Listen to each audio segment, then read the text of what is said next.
want to be a part of that. We're making history, and it's an exciting time to be at WMATA. Some of the things that are going on, the new GM's focus. He's focused on customer centricity. He's focused on service delivery, on-time service delivery. He's focused on safety and transparency. So he wants the community to feel safe riding our assets, our products. And if you've been on any of our trains or buses, they are starting to get back to pre-pandemic numbers. And that's a wonderful thing for us because it means the revenue that we need to keep moving our projects forward. The general manager is also focused on fare evasion.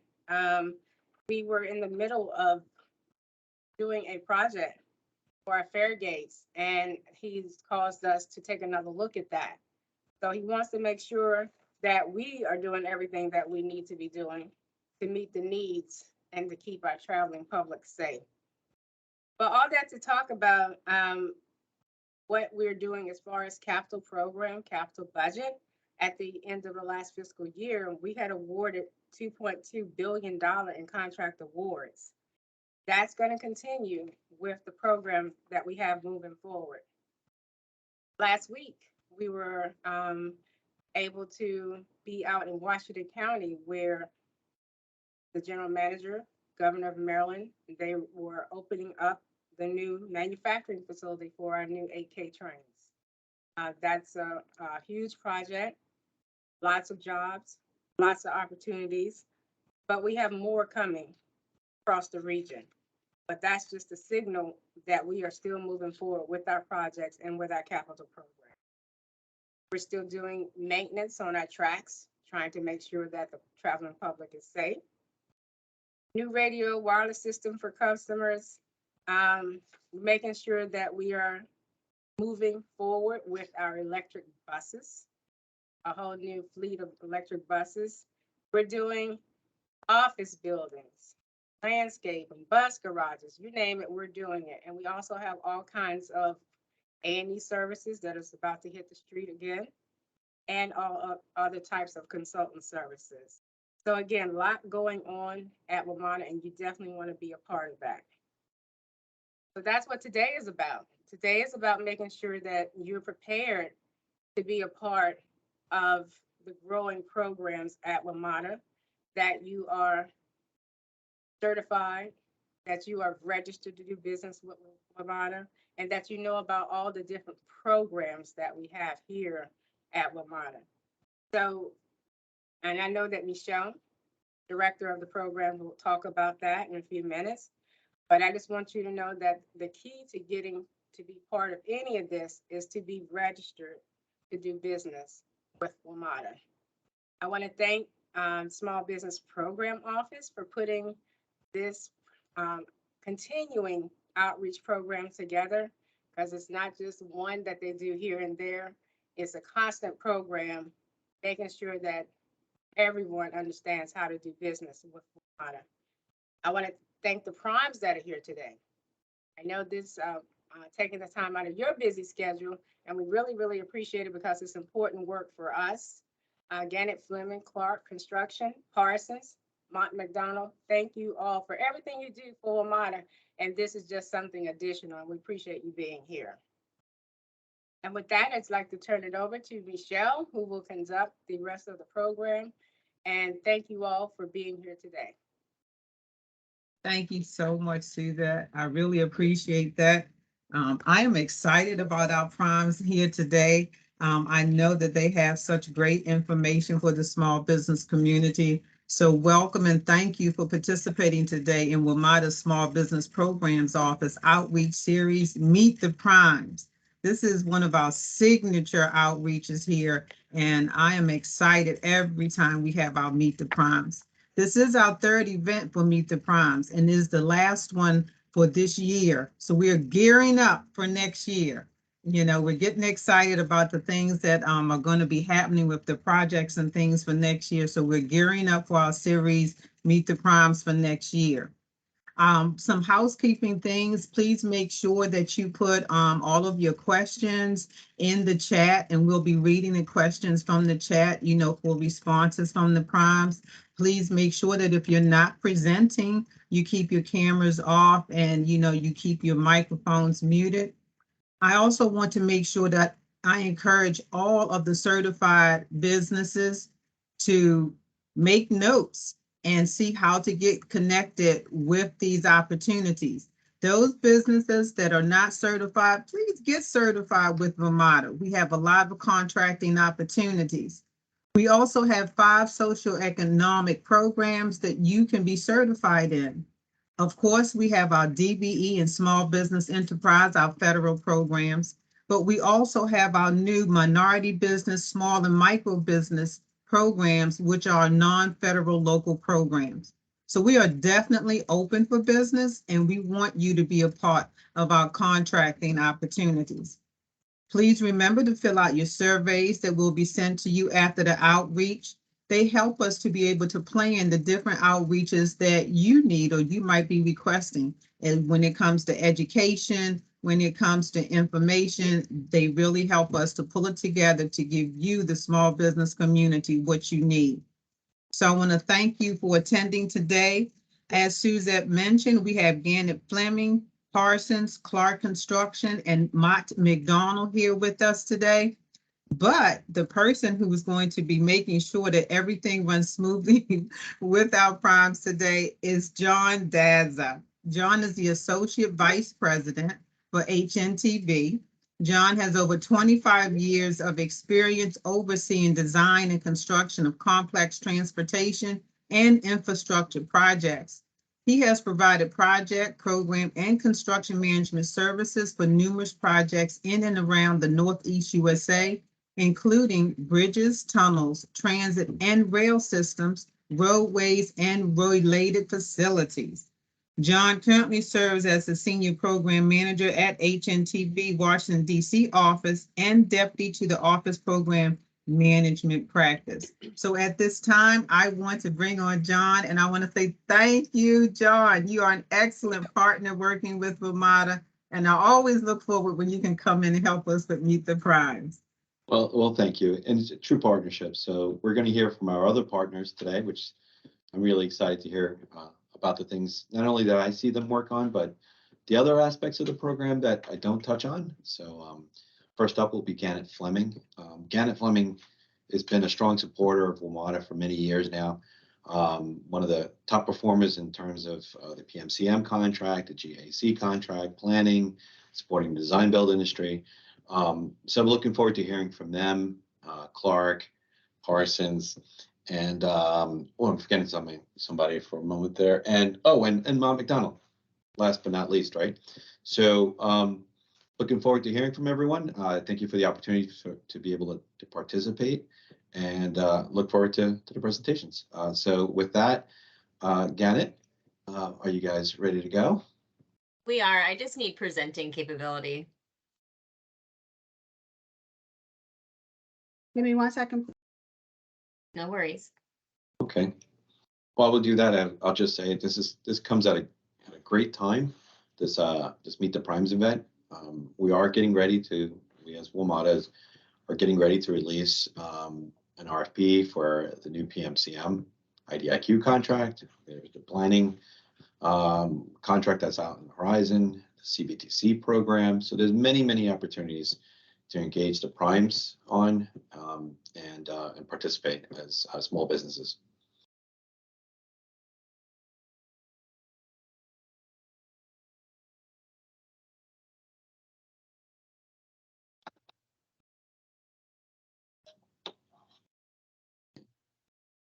You have it.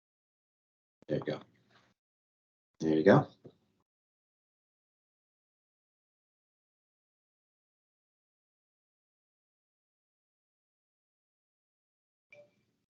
You just have to unmute. Okay, we should be, yeah, if our Gannett Fleming folks, are you guys unmuted? Okay, we should be good to go now. Yes, thank you. Thank you so much for the introduction, Suzette, Michelle, and John.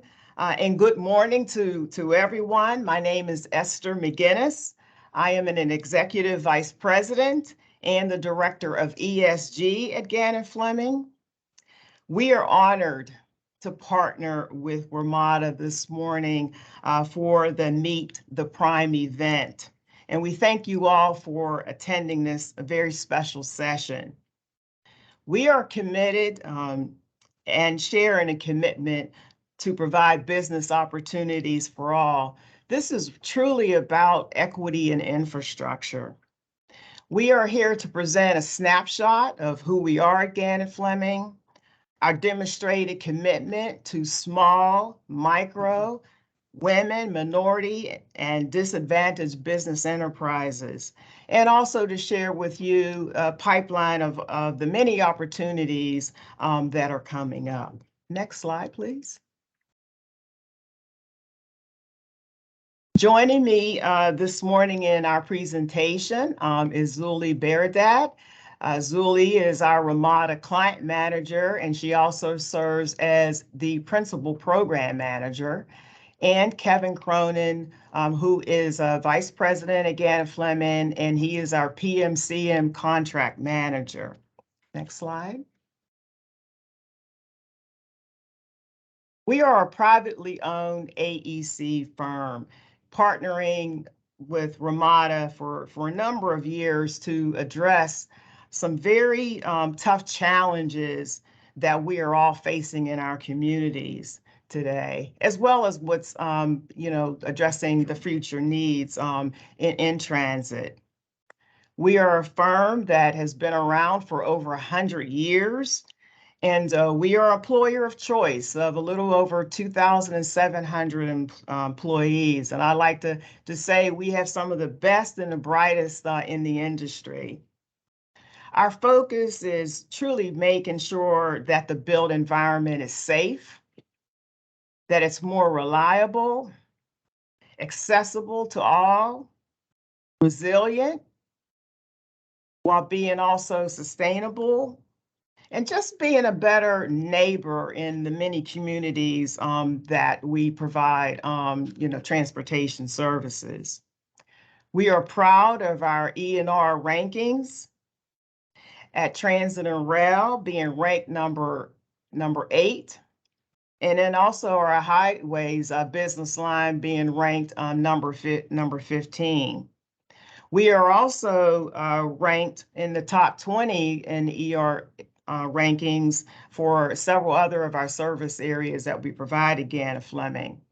And we are also one of the top firms, according to E&R, with having just a little over $643 million in revenue. Next slide. We have over 50 offices in North America, with a high concentration of offices in the Mid-Atlantic area. We can start right there. Yes. So thank you. So our business focus are in several different markets. Transportation, being full service in transportation, aviation, tunnels, bridges, ports, and as well as roadways.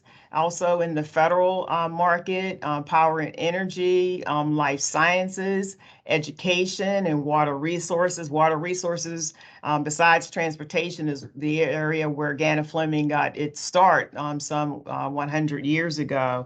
And then also industrial. In all of these areas, we are full services for all of these markets, including program management and planning, technological solutions, advanced business mobility and transportation mobility, architecture, EPC, environmental, geotechnical, construction services, as well as integrated risk management. Next slide.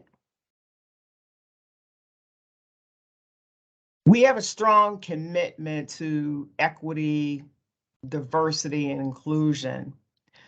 This is a direct quote by our CEO at Gannett Fleming, Robert Scare. And I just want to highlight a key aspect of this commitment.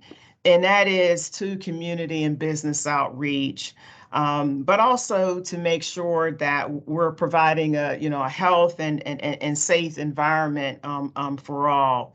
That we are addressing social justice and hold to a high order of environmental responsibility. One aspect of our delivering excellence as promised is due to our consistent focus on environmental, social, and governance practices.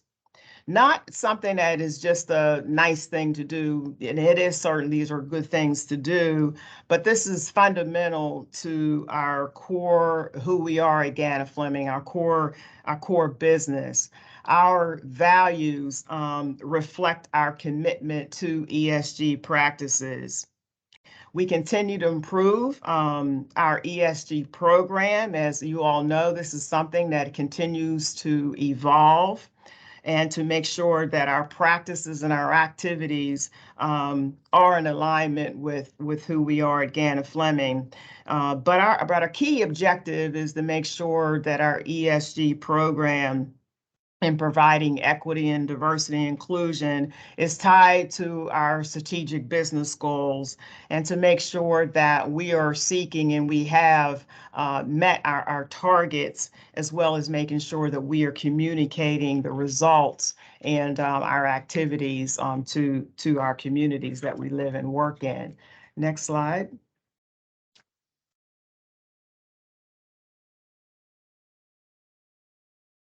As part of our ESG program at Gannett Fleming, we have a number of employee resource groups. These numerous groups that we have, there are 4 of them currently, and they include our Connected Women ERG group at Gannett Fleming. And this is an award-winning group that provides a platform and a resource for women to connect within our organization for career development and for personal success. We also have an ERG LGBTQ, and this is for our employees that identify in this group, to provide them with the support and career development that they need, as well as our military veterans. We have numerous employees that are in the armed services. Many of them are retired, and they have special professional needs to make sure that they have a platform and a voice too as well. And then also our future generations ERG group at Gannett Fleming, which is all about developing and growing the future leaders of our organization, but also the industry at large. They really help facilitate a workplace that empowers, supports, and mentors our employees. And they also provide that platform for diversity, that sense of belonging and inclusivity in the organization. Next slide. Continuing on, and what is key to our ESG program at Gannett Fleming is our partnerships that we have with numerous professional associations. These partnerships are very critical because they help support the equity and infrastructure and support the cause to make sure that we provide business opportunities to smaller businesses. We are also part of the mentor protege programs through numerous government agencies, as well as through these associations, and certainly meet the prime events and other outreach events as we are holding today. It is a critical part of providing that support. Next slide. We have a commitment to diverse project teams. This is extremely important for our project team success, to make sure that we have an all-exclusive project team. We have a longstanding commitment to provide contracting opportunities for small, micro, women, veteran, disadvantaged, as well as minority business enterprises across all of our business lines within Gannett Fleming. We continue to work closely with clients such as Ramada, but also professional and trade organizations and community organizations to make sure that we are providing and supporting business opportunities to really progress equity in infrastructure. So from there, I'm going to take and turn over the presentation to Zuli to talk more about our commitment to diversity. Zuli? Thank you, Esther. Good morning, everyone. My name is Zuli Baradad. I'm the WMATA Client Manager for Gannett Fleming. It's great to be here with all of you today, and we really appreciate the opportunity to share with you the great work in assisting WMATA with their diverse programs. Gannett Fleming works with almost every major transit agency in North America. All these agencies have requirements for DBE participation, and Gannett Fleming meets and oftentimes exceeds the DBE participation. Next slide, please. For WMATA, the DBE goal ranges from 20 to 40% depending on projects and task orders. We frequently exceed the DBE participation goals, and we're going to see some examples here a little bit later. Next slide, please. We hold 3 master contracts with WMATA. The first one is the GEC contract with categories in power facilities, rail yards and infrastructures, and systems and vehicles. We have 19 ongoing task orders to date, and the DBE goal for this contract ranges from 20 to 30% on tasks, and we have onboarded 48 DBE subs to date. The PMCM contract with categories in program management, construction management, and staff augmentation and engineering support. We have 23 task orders to date on this contract, and we have onboarded 27 DBE subs. We also hold the legacy contract where the period of performance have ended, but we still have a few open tasks. For this contract, we have secured 145 task orders to date. And for this contract, we have onboarded 54 DBE subs. Next slide, please. So for this, on this slide, we're showing some examples of some task orders that we have completed and some of them that are ongoing, showing DBE goals that we have achieved. So an example is Facilities 02, Train Wash Improvement Plan and Design Packages. The DBE goal for this task order was 26%, and we have achieved 28% participation to date.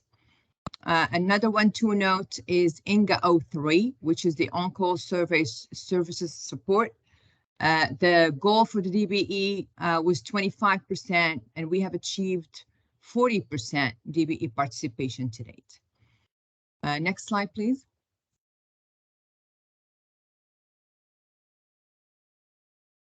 These are some examples from the PMCM master contract. An example here will be for MCAP 02, which is the Northern Bus Garage Construction Management. The DBE goal was 27%, and we have to date 33% DBE participation. Also ATOC 01, which is the staff augmentation for PMCM support services.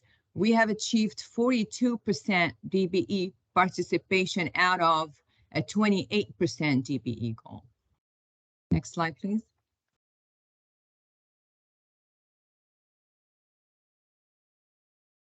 So I would like to emphasize that subconsultants play an important and significant role in the execution of our tasks. So the DBE roles in which we help small businesses secure opportunities with WMATA include sustainability, architecture, fire life safety, geotechnical services, surveying, civil engineering, including access roads, parking garages, drainage, utility relocation, permitting, inspection, and then we have MEP, fare collection, and for system disciplines, we have train control, traction power, and electrification. Next, I would like to go through some upcoming opportunities with WMATA based on information provided by WMATA. This first task here is the evaluation of WMATA's track inspection and safety standards. And possible areas of support for DBEs for this task will be track engineering. The next task is this station modernization program. This is a program for modernization of 18 stations, and the scope includes communications, wayfinding and signage, architectural finishes, kiosk upgrades, and lighting. And some possible areas of support here will be wayfinding and signage, architecture, comms, fire life safety. Traction power state of good repair. This is a scope for rehab of 13 traction power substations. Potential areas of support for DBEs are inspection, traction power, electrical, mechanical, comms. The next task is the ATC inventory control and asset record assessment. And potential areas for support here is asset management. The next one is automatic track inspection in vehicle infrastructure. This is for track infrastructure modification in the service and inspection shops. Possible areas of support are vehicles, inspection, and technology. The next task is power rehabilitation at rail yards, assessment of 8 yards and design for Alexandria yard and upgrade. Areas of support could be inspection, traction power, design, and communications. There's also the CBTC implementation staff augmentation support, and potential areas of support will be staff augmentation for various disciplines. We also have the GEC recompete coming up, looks like on the first quarter of 2024. And areas of support will be all areas of engineering and project management as we have right now. We also have the PMCM recompete that's coming up sooner. Looks like the first quarter of 2023. And Kevin will talk a little bit more in detail in terms of possible areas of support. Next slide, please. And now I would like to share some DBE firm stories with you. We have iDesign. So with iDesign engineering firm, we have met Joan during a DBE event hosted by Gannett Fleming. And we've been working together and partnering on WMATA tasks since then. This is showing a quote from Joan, how her firm has grown over the years by assisting Gannett Fleming with WMATA task. iDesign have done a great job in executing the scope of all the tasks that they assist us with. And we would like to thank iDesign for their great work. Next slide, please. This is CSI Engineering, and with CSI, we partner on many WMATA projects, and we even assist CSI sometimes by being a sub to them on WMATA task orders to strengthen their team as they do ours. This is also showing a quote from Robert and his appreciation to partnering with Gannett Fleming. Thank you, Robert, and your team for the excellent job in executing WMATA tasks. Next slide, please. This one is also a quote from Haiti, the president of Luterio Thomas, recognizing the support and mentoring from Gannett Fleming over the years. Haiti and her team have done a great job being the discipline leads on some of WMATA tasks. And we would like to thank Heidi and her team for all they do for WMATA and our community. And with that, I'm going to turn it over to Kevin. Yeah, thank you, Zuli. We're going to pick up with a couple more stories. I'll try and get through this quickly in the interest of everybody's time and moving on with the overall agenda. But we have great relationships. We're just picking a few to emphasize today. Another one is with RJM, and we work with RJM, not just with WMATA, but also M.MTA. These are some pictures. I don't want to read each quote, but I will the first two sentences of RJM's testimonial here. The many challenges that small businesses face would have been hindered if not for the active engagement of Gannett Fleming and their commitment to the DBE program. Gannett Fleming not only gave us the opportunity to work on WMATA, for the first time they treated us as partners. Okay, so I thought those words really reflect how we as a company look at and treat our DBE partners. And those of you that aren't partners with us, part of this is to, increase your awareness and consider relationships with Gannett Fleming, because WMATA in particular has really offered a lot of great opportunities for everybody. Okay, next slide. This is just another relationship that we have with Eves. Eves is our the president of Prime ECS. At WMATA's request, we engaged Eves as a brand new DBE company maybe 8 months ago, and he has doubled his force from 1 to 2. Okay, and we're going to continue to grow with Eves. He's supporting us on a very complex infill cut station at Potomac Yard location, which has a number of integration and scheduling challenges, which is right up Eve's alley. His services have been outstanding and recognized. So next slide. I'll talk briefly about the PMCM master contract recompete. These are in bold are the 4 major categories of work that we anticipate. WMATA controls the schedule. The master contract is basically a 5-year contract. Our current term for all of the incumbents expires in August of 2023. We've been told that in the spring of 2023, we should be going through a recompete. Okay, so these are the categories of services that we expect. It's a very important juncture contractually to engage in WMATA. If you're not already certified and registered, please consider doing so, and consider a relationship with Gannett Fleming. We'll provide our reach out information at the end of this presentation. Next slide. We have, please mark your calendars, next Friday, November 4th, 9:30 in the morning at L'Enfant Plaza, which is catty corner and right across the street from the new WMATA headquarters building. There's a Hilton Hotel there, right there at L'Enfant. Okay, main level. And we are hosting a DBE outreach event. This is Gannett Fleming sponsored. We're providing the resources.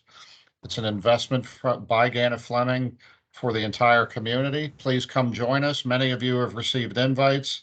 If you haven't, you might be getting one today or tomorrow, or reach outs, but consider this an open invite. We will have WMATA there, as well as experts to talk about the certification registration process, or just expand your current interests if you are already certified and registered and looking to form new relationships. We will all be there. We'll be with Gannett, we'll be with clients. WMATA will be represented. And again, next Friday, 9:30, you're welcome. There is no fee. Okay, please come join us. I wish I could talk about this for another 10 minutes, because we really, really want you to see that. The contact information, this is our team.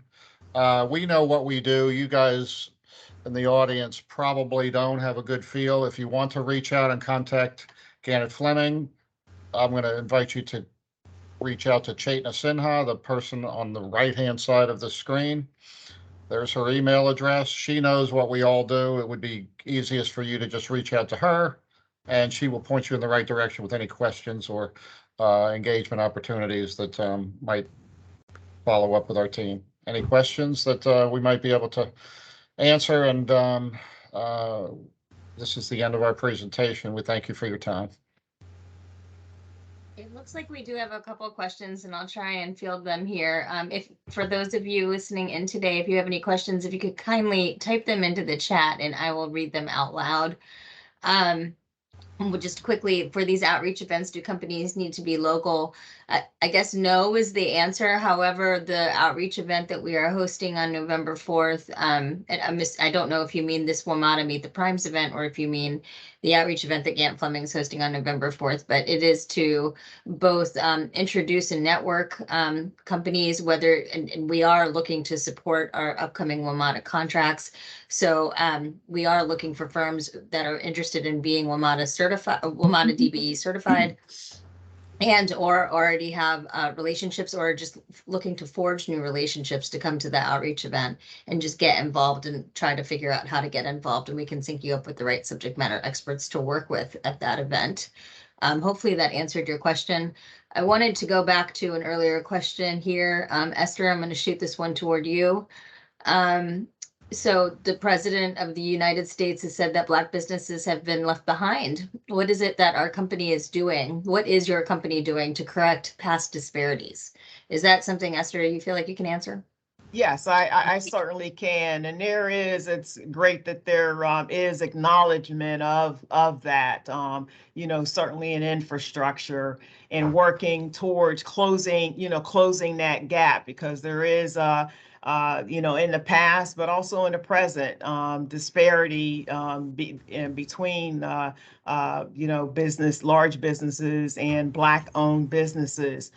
This is one event, Meet the Prime. We are hosting an event next week, as Kevin had mentioned, to engage all in the communities, and including Black-owned businesses. We are partnering with a number of businesses under a federal program, Mentor Protege program, and we are also supporters of minority and Black-owned professional organizations and trade organizations.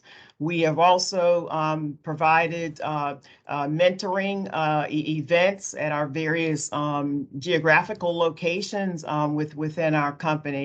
And we are also looking to continue to partner with owners such as WMATA and other transportation owners and owners in infrastructure, looking at the contracting mechanism, looking at contract terms so that they are more, I want to say, friendlier towards small businesses, including Black-owned businesses. We are also looking at how we team. As we mentioned here, we don't view our subs as just a sub. They are a partner and a major partner in the development of our projects. So we're also looking at, when we do our joint ventures, a look at Black-owned companies and other minorities as being a major partner with us on JV type of contracts, for example. So there are a number of ways and means that we have that we're looking at towards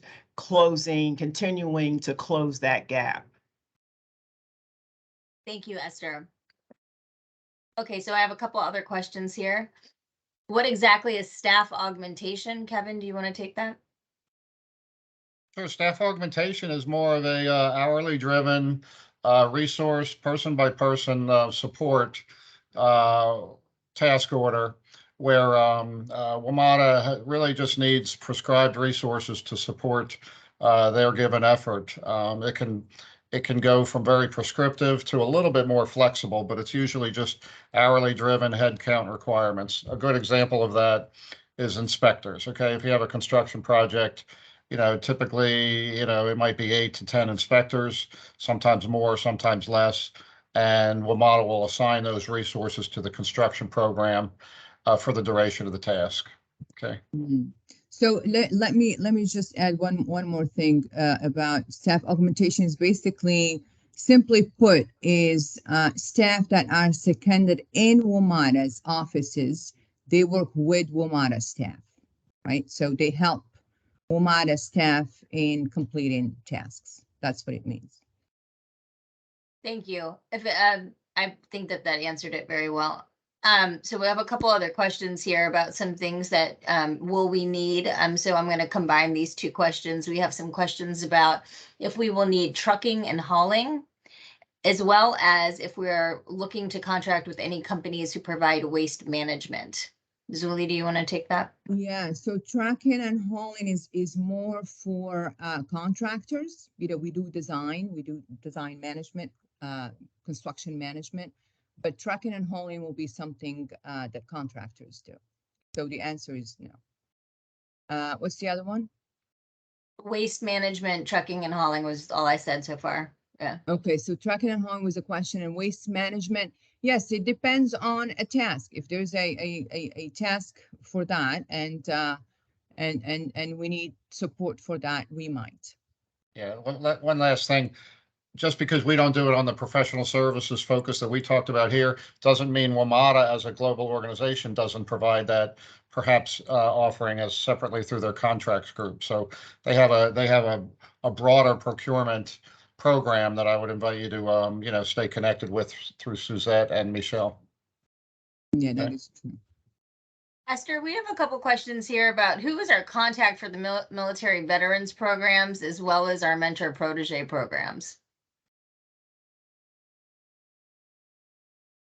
Is she frozen? That's something that we there are several people that are involved in that, Chetna.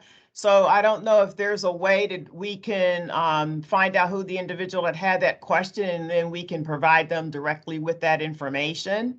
Yeah, what I'll say is go ahead and contact me since I'm up here on this, right? So you guys can with these kinds of questions, feel free to send me an email at csinha@gfnet.com and I can connect you with the right people.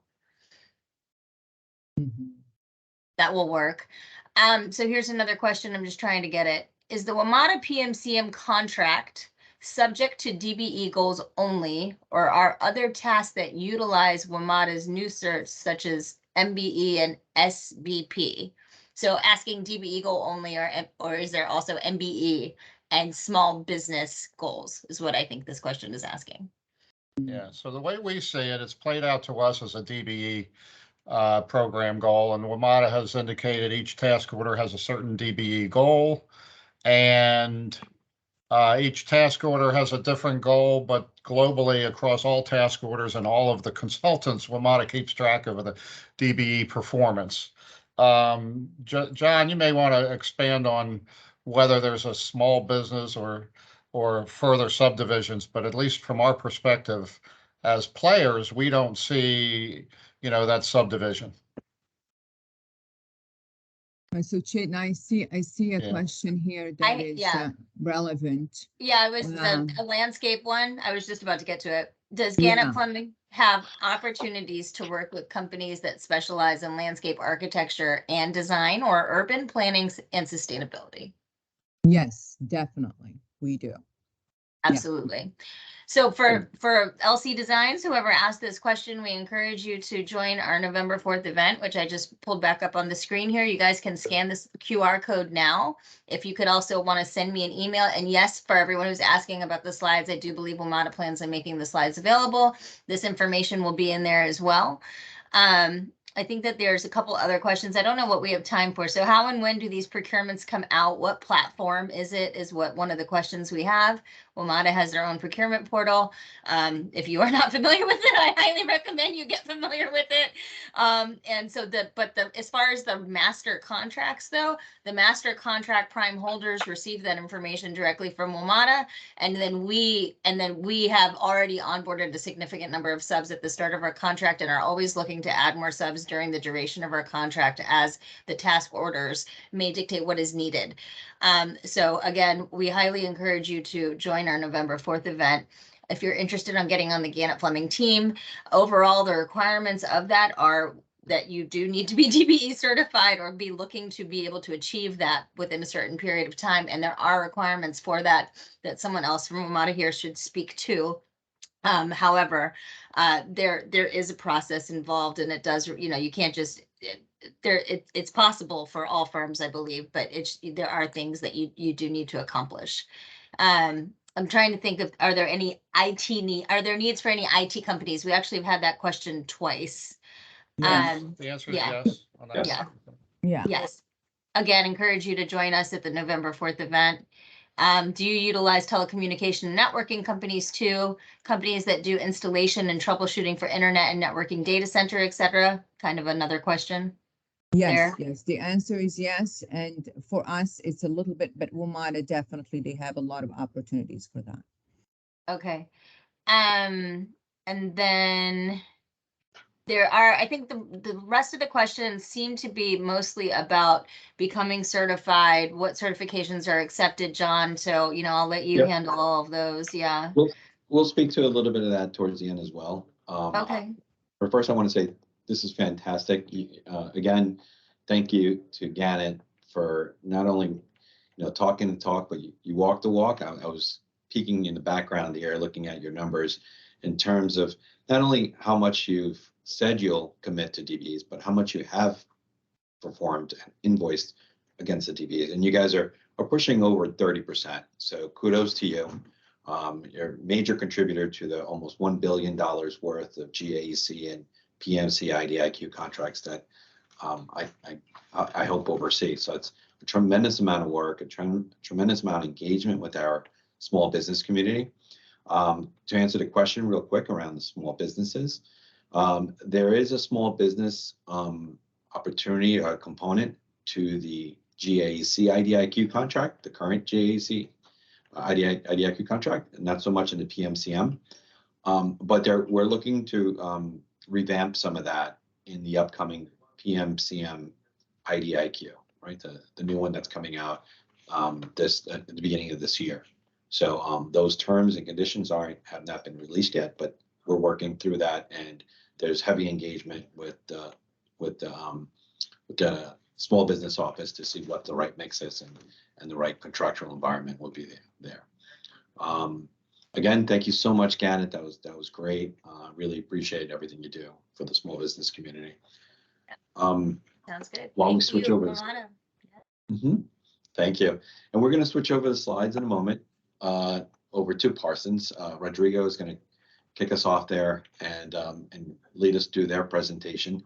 Again, Parsons, another major player in the WMATA arena, great contributor to the engagement with our DBE small business firms, and looking forward to their presentation too.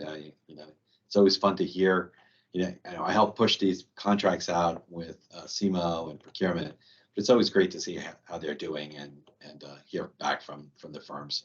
So without delay, Rodrigo, are you ready to go? Yes, we are ready. Thank you, John. Thank you. I would like to thank you, WMATA, for this great opportunity to be able to be in contact with the local business community and the small business community working for WMATA.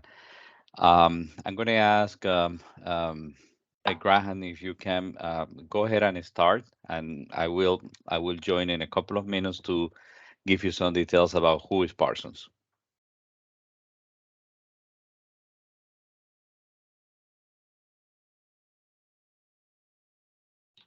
You're mute, Graham.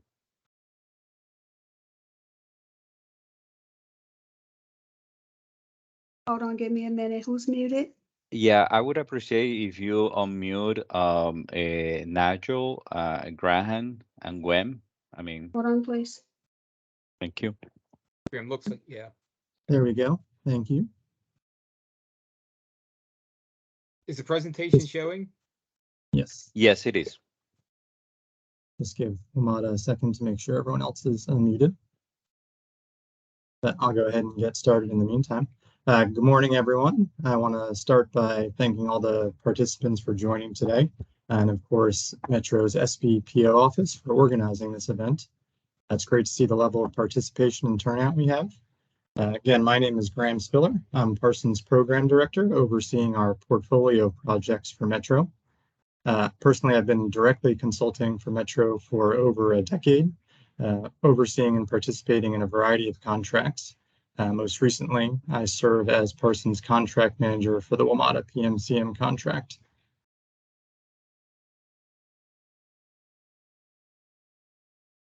For our agenda today, we'll be providing at a high level an overview of Parsons, mainly who we are, what we do. We have our Director of Supplier Diversity with us, who will be providing some details on our Supplier Diversity program. And then we'll take a little bit of a dive into our history with Metro, discuss our current contracts, and also look at some of the anticipated subcontract opportunities we have coming up on the horizon.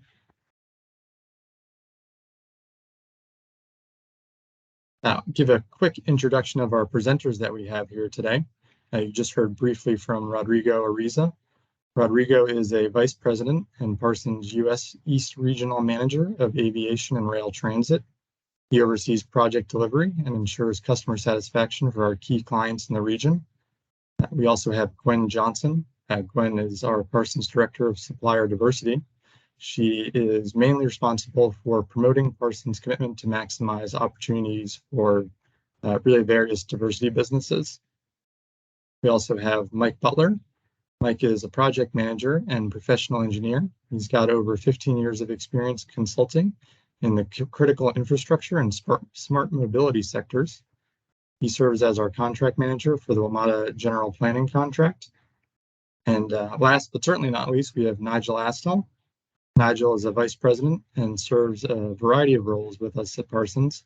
That includes business development, staff management, project development, project delivery, and business planning.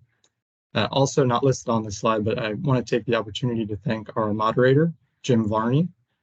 Jim's the Senior Director and Major Capture Manager for Parsons, and he'll be actively involved in supporting some of the upcoming pursuits that we'll discuss later in the presentation.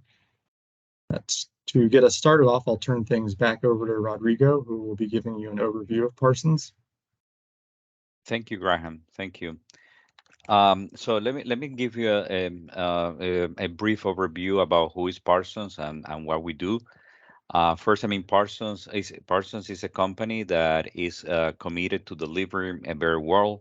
We are always working in close collaboration and a close partnership with our customers and small business partners. Parsons is a company that is committed to a continuous pursuit of innovation. Innovation for us is a quest. We see that we're committing to innovation as a key to provide greater value to our clients and customers. Parsons, would you go to the next slide, please?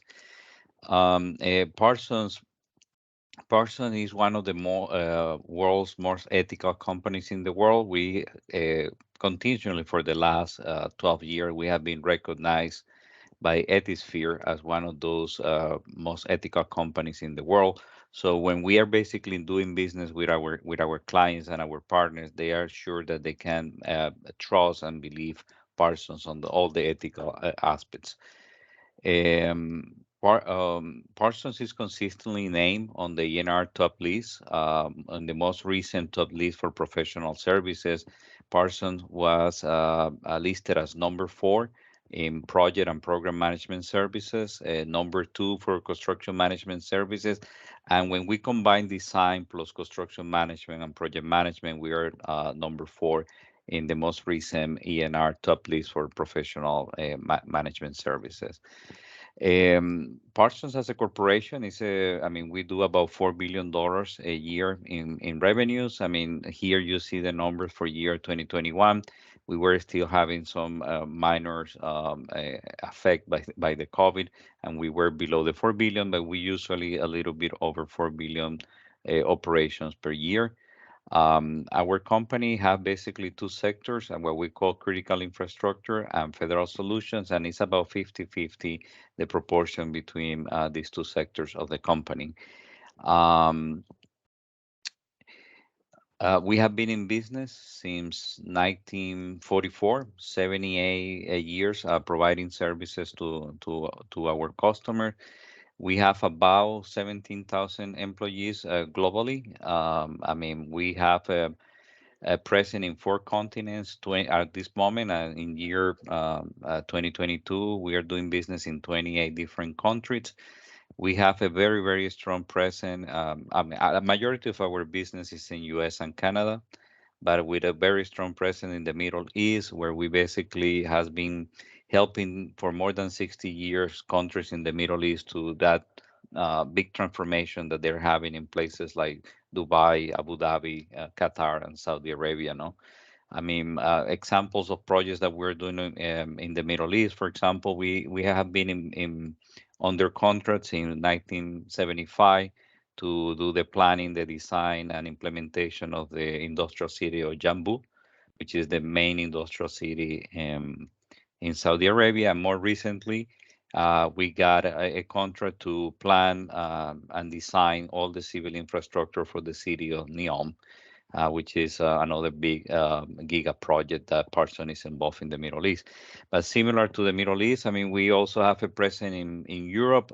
We are one of the lead companies when it comes to train controls, signaling, CVTC, system integration, and rolling stock in Europe. And we are at this moment present in France, Denmark, Sweden, Belgium, and most recently in the UK, exercising our leadership in systems and CVTC for trains. Also, I mean, we are doing business in Antarctica. We are doing the design and construction for the U.S. research base in Antarctica. So recruiting people that doesn't want to spend the winter in the U.S. if they want to go to Antarctica and enjoy the summer in Antarctica. But I mean, that's kind of the variety of business that we're doing. Would you go to the next slide, please? Here we can see what are our core values. I mean, we already talked about our commitment to innovation, our commitment to integrity, and all the ethical aspects of doing business. In regards to safety, I mean, we're firmly committed to obtaining a safe, healthy environment for all our projects, all our employees, and all our partners in all our operations. We are very proud of our safety program. We call it Net Zero. I mean, we believe that it's a second to none, our safety program. Our commitment with quality is embedded in all the services that we do. I mean, we are a company that is ISO certified in 9001, 14, which is quality management, on 14001 environmental management, and 20,001, which is for information security, and that basically the backbone of our quality program. Also, a strong commitment to sustainability. We are conscious of the impact that our work and the work for our customer have on the environment, and we help our customers to provide a clean, efficient, healthy, and effective solutions for their projects. In regards to diversity, another core value, we're going to have Wem in a few minutes that she's going to tell us about our commitment to diversity and everything that we're doing in those aspects. Would you go to the next one? One more, Jim. Here is what we do. We strongly believe that we're creating the future for our customers, for our clients. Like I mentioned before, the company operates in two sectors. I mean, one of them is Federal Solutions, and the main business that we have in Federal Solutions is defense and intelligence. About 50% of our business is for clients such as the Department of Defense, Department of State, and Department of Energy, where we provide solutions to them in defense and intelligence. I mean, we are doing business with all the branches of the Defense Department, Army, Navy, Air Force, Marine, even the Space Force. I mean, we got significant amount of contracts with the Space Force. So that's basically one side of our business. On the other side, on critical infrastructure, I mean, we have basically three sectors or line of business. We have environmental and energy that basically cover all the environmental aspects, energy management, utilities, asset management. We have connected communities where we have our practice for aviation, rail and transit, intelligent transportation system. In this area of connected communities, our services to WMATA are basically under this sector of the company. And we have mobility solution that we can call it like the traditional infrastructure, civil engineering disciplines or a bridge, tunnels, highways, and also water and sewer is included there. So that's basically the way that our business is organized and how we deliver services to our client. Would you go to the next, Jim? I mean, this is a little bit more detail of our connected communities. Where basically we have our disciplines sectors for rail and buses, which is the majority of our services provided to WMATA are basically on those two areas. And we provide services over here to our clients in the whole life cycles of the projects from planning, design, procurement, implementation, construction, operational readiness, commission, etc. Now, the whole cycle of any project, we provide services in all those disciplines. Like I mentioned, rail and buses is part of this part of the company. When you go to the next one, the other side of critical infrastructure, we have mobility solutions. In mobility solutions, I mean, we do the civil type of solutions like highways and bridges and tunnels. Here, for example, I mean, in the area, we basically doing projects such as the Baltimore Potomac Tunnel.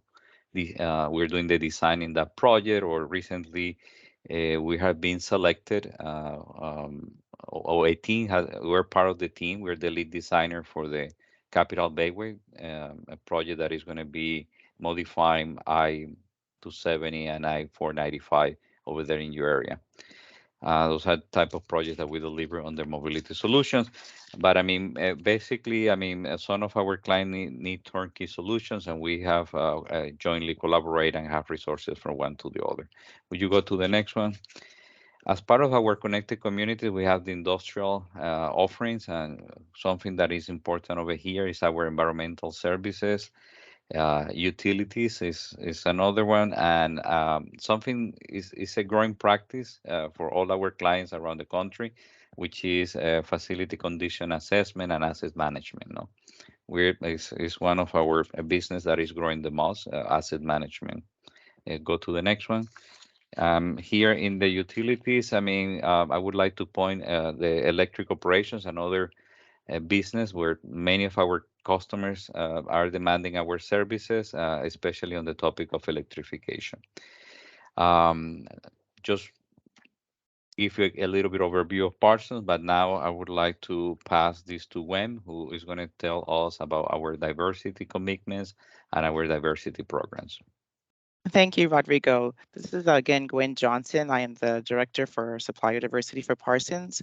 And one of the great things about our supplier diversity programs is that we have the 4 elements of a very successful program, which are important. First of all, we have a corporate commitment coming down from the top of our leadership, from our CEO, that dictates and actually mandates throughout our procurement processes and our teaming and our engagements that we do consider a diverse supplier base for the success of our programs, as well as our internal objectives. This supplier diversity program is enterprise-wide for Parsons. We have a point person, myself, and a team that actually is responsible for implementing and facilitating implementation of the program. The measurement of the program is key to our success.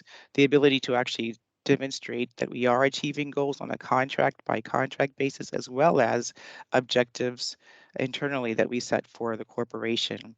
And then lastly, the element that we also find very important to our success for supplier diversity is our outreach. The ability to find and locate qualified, innovative firms across a diverse base is very, very important. So we participate in a wide range of outreach events, as well as conduct internal outreach that we would communicate and demonstrate the requirements, as well as needs and importance of utilizing a diverse supplier base. Just wanted to highlight a few of our achievements and initiatives in our supplier diversity program. As mentioned earlier, it is a part of our core values, having a diverse supplier base. It falls under our DEI initiatives, as well as our procurement initiatives. So as a key element of our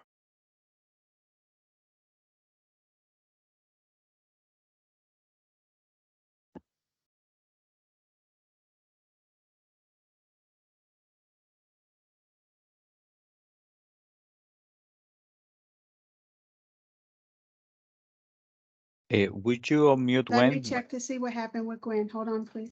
Okay, Thank you. thank you.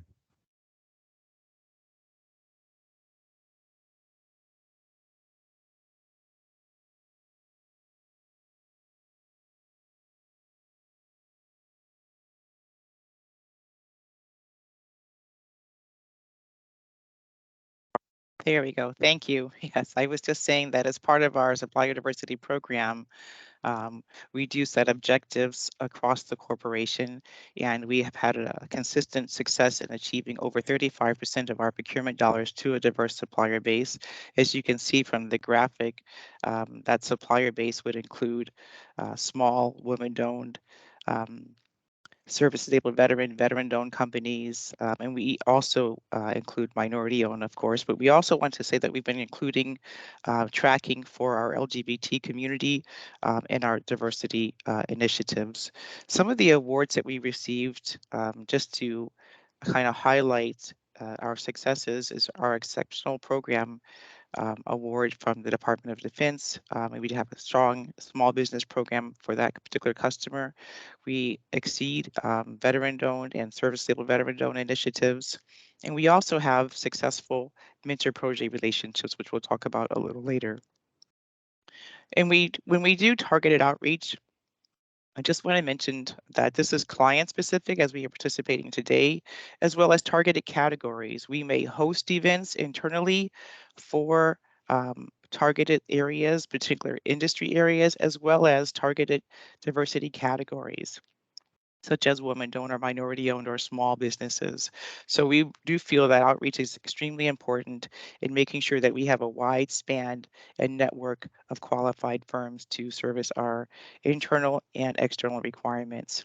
Our processes, our policies and procedures for procurement have also been streamlined and reviewed to make sure that they are fair and equitable, providing the maximum opportunity for a diverse supplier base to participate, even to the extent of providing informal mentoring through those processes. And that kind of leads us to this last bullet where we talk about having and developing long-term partnerships. So it's great to have subcontracting opportunities, and we do subcontract, but we also want to have long-term teaming relationships with our diversity partners. And that would include participation, for instance, in our mentor protege program, where we formally mentor and informally mentor firms through the procurement process, as well as through industry areas and markets. And we've been very successful in those programs. At this time, I just want to mention also that we have a diversity engagement page on our website, parsons.com. It speaks to our supplier diversity initiatives, as well as provides a registration point and a point of contact. And you'll see that later in the presentation today. And we'll turn it over now to Graham to speak more to our Metro initiatives. Thanks very much, Gwen. So looking at our partnership with Metro, Parsons has a long-standing partnership with Metro. It actually dates back to 1966, back with the design and construction of the original network. Between then and now, Parsons has provided continuous support to Metro through several contracts with varying scope and services. You'll hear more about our active contracts with Metro and also future subcontracting opportunities in a moment here. So looking at the key areas where we support Metro, what type of services do we provide? Obviously, we've got a list here, which you see includes some of your more traditional offerings like programming, construction management, planning, A&E consulting services, but also we cover more specialized technical areas like radio, fiber, intelligent transportation systems, cybersecurity. But this list is certainly not exhaustive. It's meant to give you a flavor for some of the core services we're currently providing to Metro. So taking a look at our active contracts with Metro, Parsons currently has 2 active contracts. The first is our PMCM contract. It's a multiple award task order based contract with a scope of services that typically involve supporting WMATA by augmenting their staff and acting on the authority's behalf during the execution of capital construction projects. I'll touch on a few of those in detail in just a minute here. We also have our general planning services contract with Metro. Again, this is a multiple award task order-based contract. It's generally focused on providing transit planning and preliminary engineering consulting services. Our contract manager for that contract, Mike Butler, will talk more on the work we're doing for Metro on that contract in a moment. So taking a look at our PMCM contract, Gwen just spoke to Parsons' commitment to our relationships with our various diversity business partners, which undoubtedly extends to the work we do with Metro. On our PMCM contract, DBE goals are established at the task order level, although I'll note across the entire contract, our current participation rate stands at 26%. That includes 32 different DBE subconsultant partners that are on board our team. And really, they're all a critical part of our success for delivering projects to Metro. You see statistics on our DBE utilization on a selection of our task orders that we have on that contract. I don't want to speak to them all, but I'd like to highlight a couple. The first is our radio program project management task that we've been supporting for just about 5 years now. It's really a massive multi-year safety critical program. It involves replacing and upgrading Metro's entire radio infrastructure, also cabling throughout the underground portions of the system in support of cellular service. The name of this task really gives it away, but our role involves providing a variety of project management support functions for Metro. The second task I want to highlight is our station platform reconstruction program, which again, it's a project we've been supporting for a few years now. It's a major capital program that involves reconstructing the outdoor platforms at over 20 Metro rail stations. Our team supports Metro by providing staff responsible for the development, award, and management of those construction contracts. With that, I want to turn things over to Mike Butler, who will take a look at our planning contract. Hey, good morning, everyone. Thank you to Amada for inviting us to this Meet the Primes event today. It's really great to be with you all today and discuss our capabilities at Parsons. I'm Mike Butler. I manage the WMATA General Planning contract. It comprises 5 task orders currently, and for each task order, we are actually teamed with DBE firms. And just to give you a flavor of the type of planning work that we're doing for WMATA right now, it's really in 3 distinct groups. We're doing station capacity improvements to improve ADA access and egress at core Metro rail stations across the system. And this includes feasibility studies and preliminary engineering. We're also supporting WMATA's bus priority initiatives in terms of designing transit signal priority and queue jump designs to improve Metro bus operations in DC and the surrounding jurisdictions. We're also working with WMATA's real estate group to help better leverage parking assets in terms of reconfiguration and using a new fare payment technology to improve parking operations. So a real mixed bag. And we continue to work, as I said, with DBE firms, many of whom we've worked with for several years. We really value those relationships. And interestingly, for each task order on this task, we've met or exceeded the DBE goal set by WMATA. Even in cases where there was no DBE goal set, we still exceeded that goal, which is really testament to our strong relationships that we have with the DBE firms. And we're continuing to build those relationships, and we're always open to establishing new relationships with DBE firms as well. So, please reach out to us if you're interested in the kind of planning work that we're doing. And just outside of WMATA, in the DMV area, I'm also managing zero emission bus transition fleet plan for Prince George's County in Maryland. Transport decarbonization is obviously a hot topic right now, and it's an area that we're focusing on at Parsons. So if you have an interest in that specifically, please reach out to us. Yeah, thank you for your time today.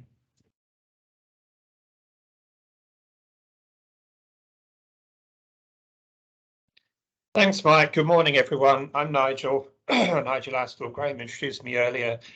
Another Brit, along with Mike, but we are actually both based in the DC metro area. And Parsons actually is a local firm. Our headquarters are in Northern Virginia, so we have many, many local folk. And as Mike said, we have many local DBE firms that we currently partner with. I'm going to talk initially about the subcontracting opportunities that we see coming up. And again, just like with Gannett Fleming, this is information that WMATA has provided to us. And you'll probably see a lot of repeats with what Gannett Fleming said, because as Graham said earlier, a lot of the contracts that we have are multiple awards, so multiple firms get these contracts.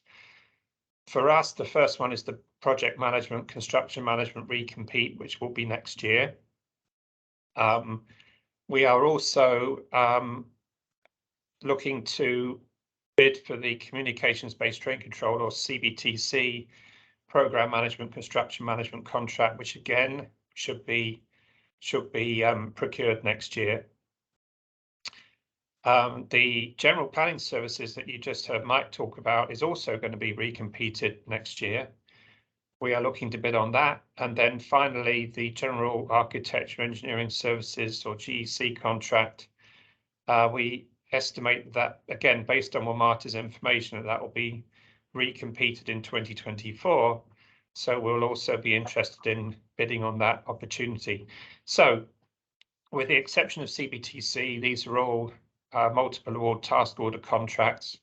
We understand the CBTC PMCM will be single award, and it will not be a task order based contract. It will have a specific scope of work, but we certainly anticipate that there will be a significant DBE participation on that program.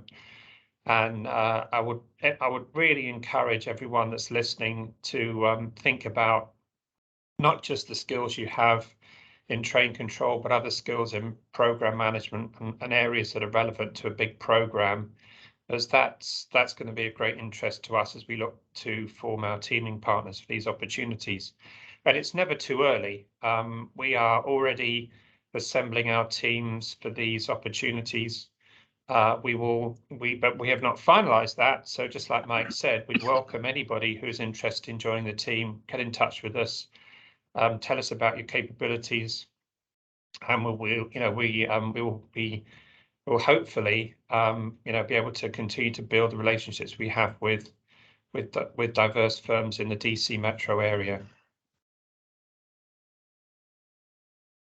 So on to the services we typically subcontract. I want to just caveat this in a number of different ways. This is, first of all, this is what we have historically gone to DBEs to provide services as part of a Parsons contract.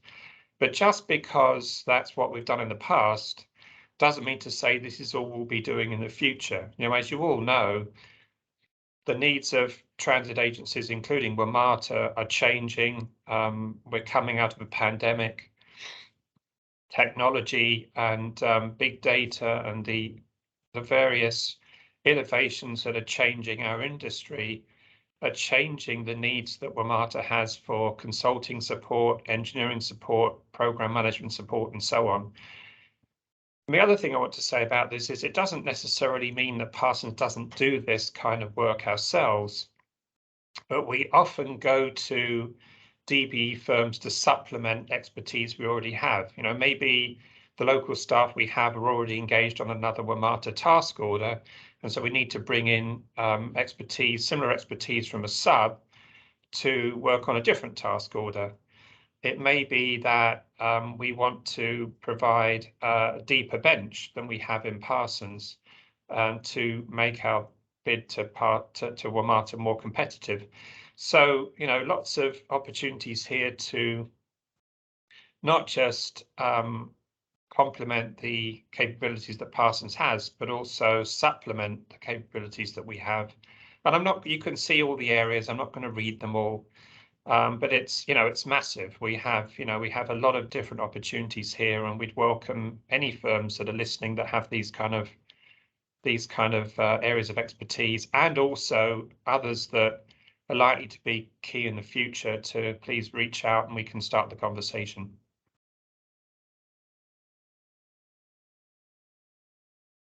So we're sort of about to wrap up. And obviously I can see the questions have been coming in on the chat. There are some email. I know one of the questions was, what is Gwen's email address? You can use this general email address for Gwen, smallbusinessprogram@parsons.com. There's also information about the diversity program on parsons.com/suppliers. And so that's in terms of general, because obviously beyond WMATA, please contact Gwen and talk about the opportunities Parsons has generally. But for WMATA specific opportunities, please contact me. My email address is there, or Jim Varney, who's been our slide operator. Jim's just re-emerged. His camera's back on again. And I want to thank this. I think this is a superb event. I'll say one thing to the folks listening, including the folks from Metro. I don't know any other transit agency that does anything quite like this. I think it's phenomenal. I think it's a wonderful opportunity to network with local firms, small firms that have either niche or complementary capabilities to us. We really appreciate the opportunity to be presenting today and to give you an idea of what Parsons does and the kind of firms that we'd like and the capabilities we'd like to have on board as the firms on our teams for WMATA opportunities.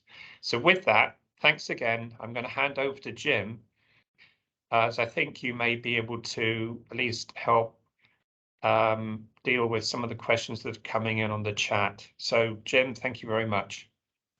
Sure, Nigel. Right now, we've only had 2 questions. The first one was, Gwen, what is your email address? As Nigel said, the contact information for Gwen is on this slide, and our understanding is that these slide decks are going to be distributed to participants. The next question is, who is the point of contact for the SDV OSB program? I do believe that would also be Gwen.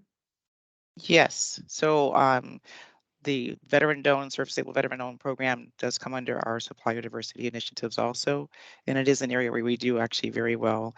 If you're looking at hiring types of things, we do have a military point of contact for that also, but for our supplier diversity, it is under our initiatives. Thanks, Jim. Welcome, Gwen. And that's the end of the questions that have been fielded to us. So, John? Jim, I have a couple questions on behalf of the firms who are listening in. So as the firms look to engage Parsons, they want to see how they could fit in. What are the characteristics you're looking for in a DBE or small business partner?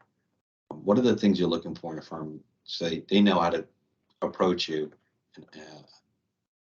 up front?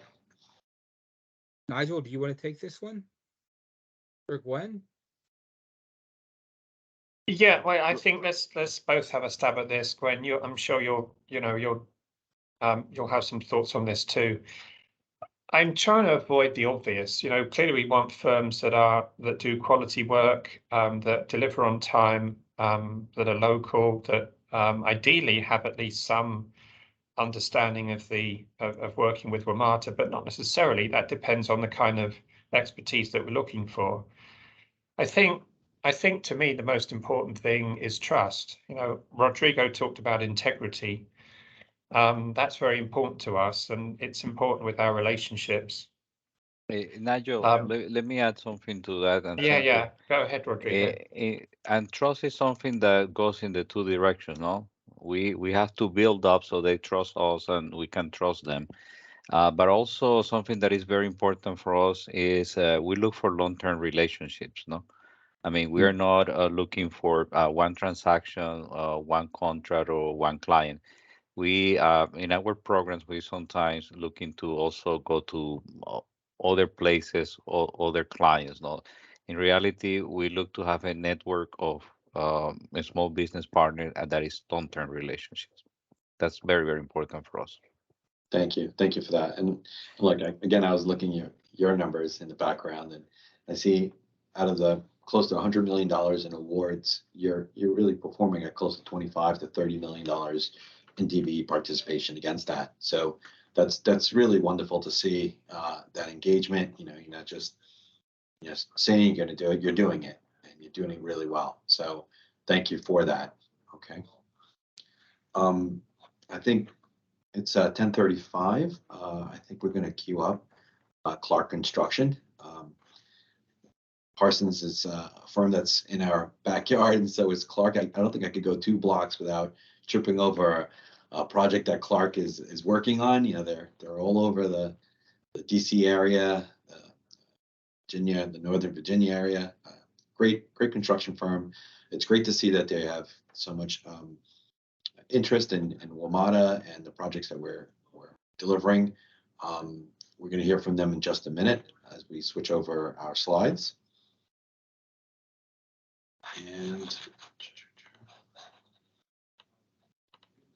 And again, to folks who've asked, yes, we're going to share the presentations with everyone who's registered.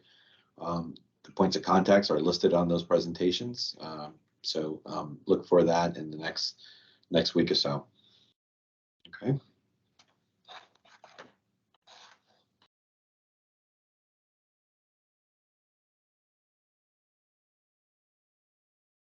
All right.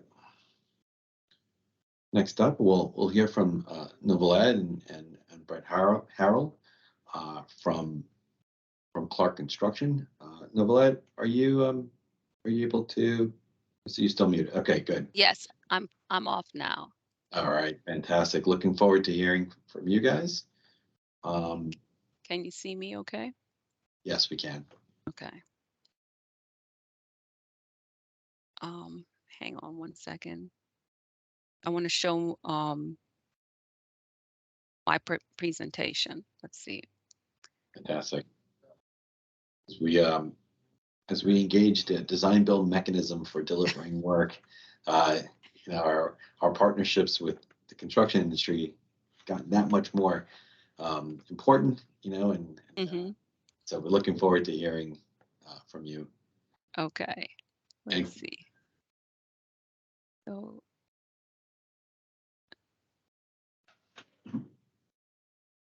can you see my presentation? Yes, we can. Okay, perfect, because I didn't see it yet. Hang on.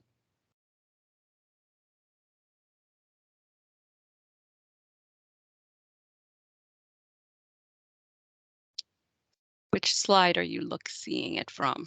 Do you see it still, or do you see it in slide mode? Still mode. Not in presentation mode. Hold on. Not in presentation mode yet.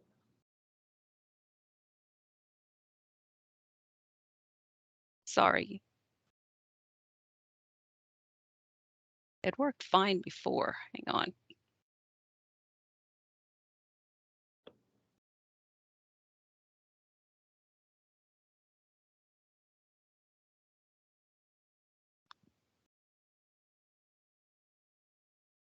Having a little problem with my mouse.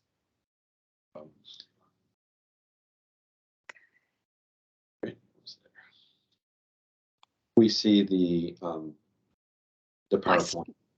You do see the PowerPoint. PowerPoint full with all the ribbon and all the buttons on that one. Good. Hold on. Let me switch on my mouse for a minute. This is not working right.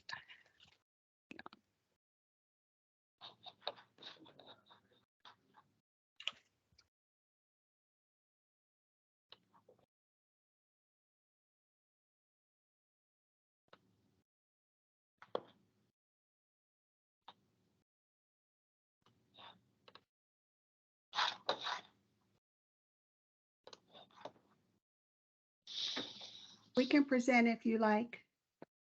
Yes, that would be great. Let me Hold on. yeah, because this doesn't want to work for me.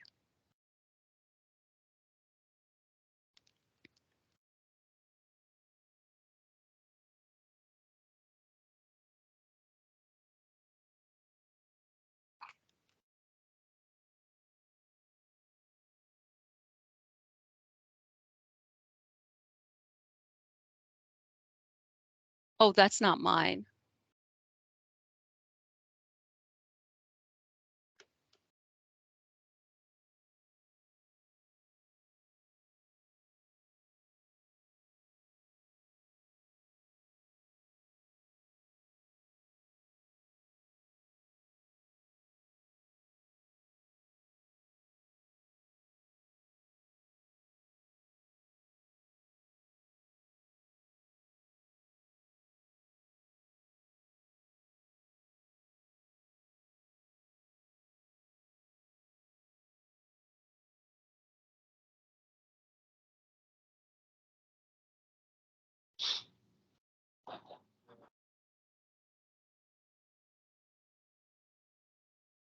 Oh, yeah. Thank you again.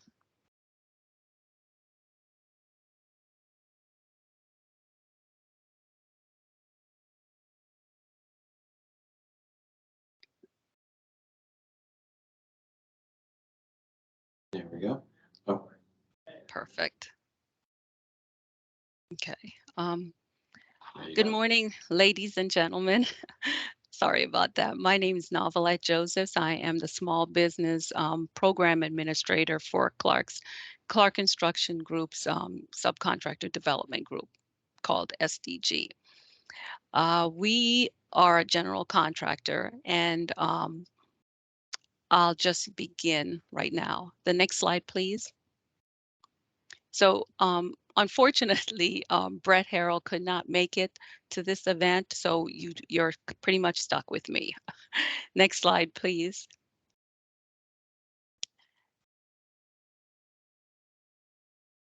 So Clark has had a tradition of excellence. We have 5 billion annual revenue. We're over 100 projects valued at 2.1 billion in the local market. We're over 25 market sectors served. We've been in business for 116 years, so we have longevity and expertise. We are in 14 regions currently, and we have over 1,400 project awards, and we have 8 specialized subsidiaries. Next slide, please.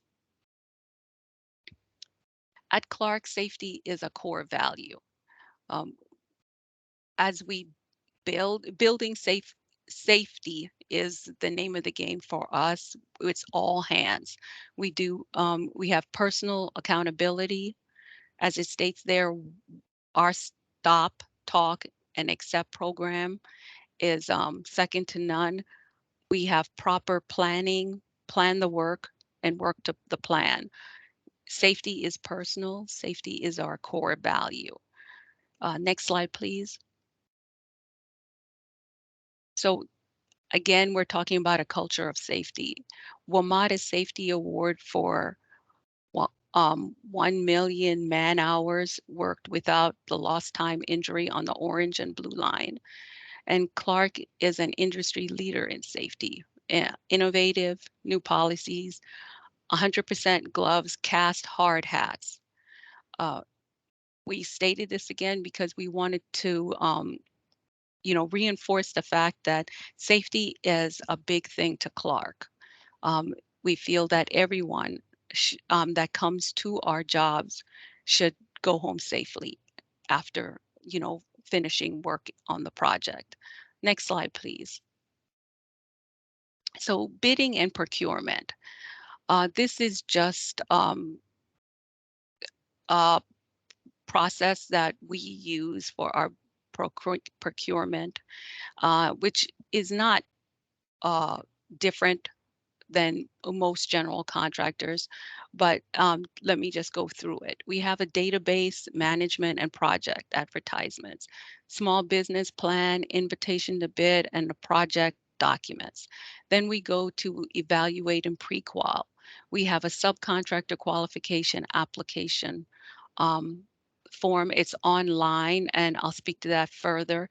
We do a subcontractor qualification review, which is after you have completed the subcontractor qualification application form, just some general information about your company is will be pulled out when we are reviewing your project and any bids that you are you have submit on a specific project.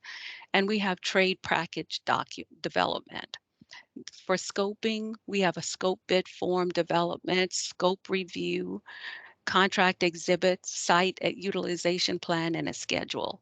For evaluation, we have scope bid form responses, financial stability, safety record, track record and experience, and equal opportunity. We evaluate all of this to determine if a sub is capable of doing the work.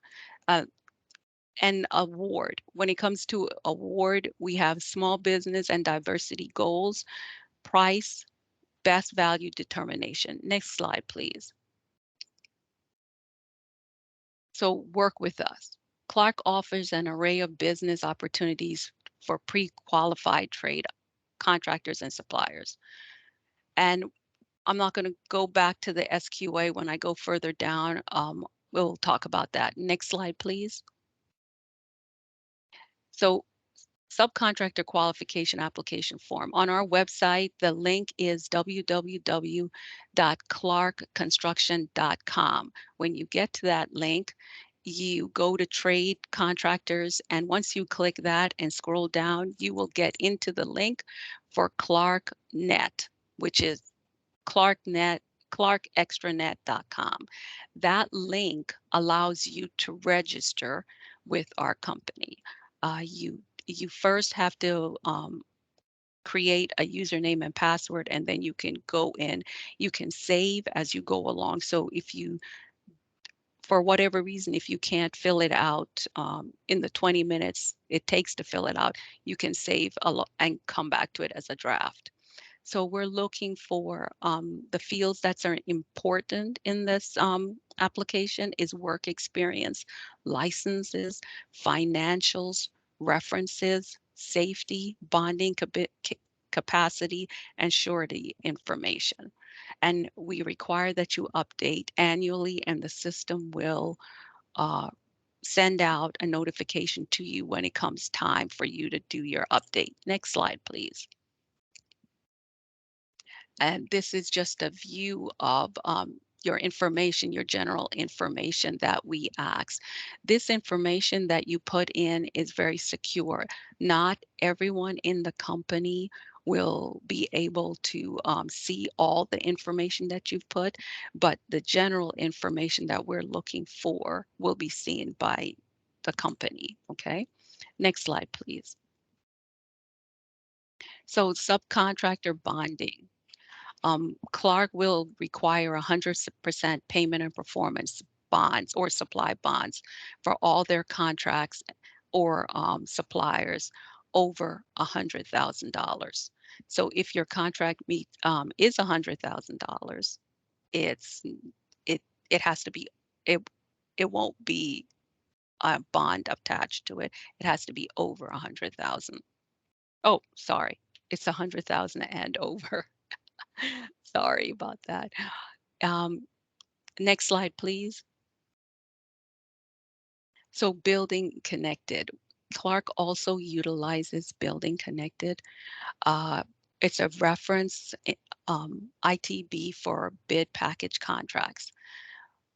We coordinate the package lead through this section. So when all you'd have to do is just register with Building Connected. Clark's already in there, and you look for Clark and register with us.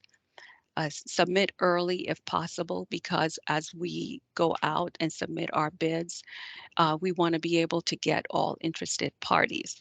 Next slide, please.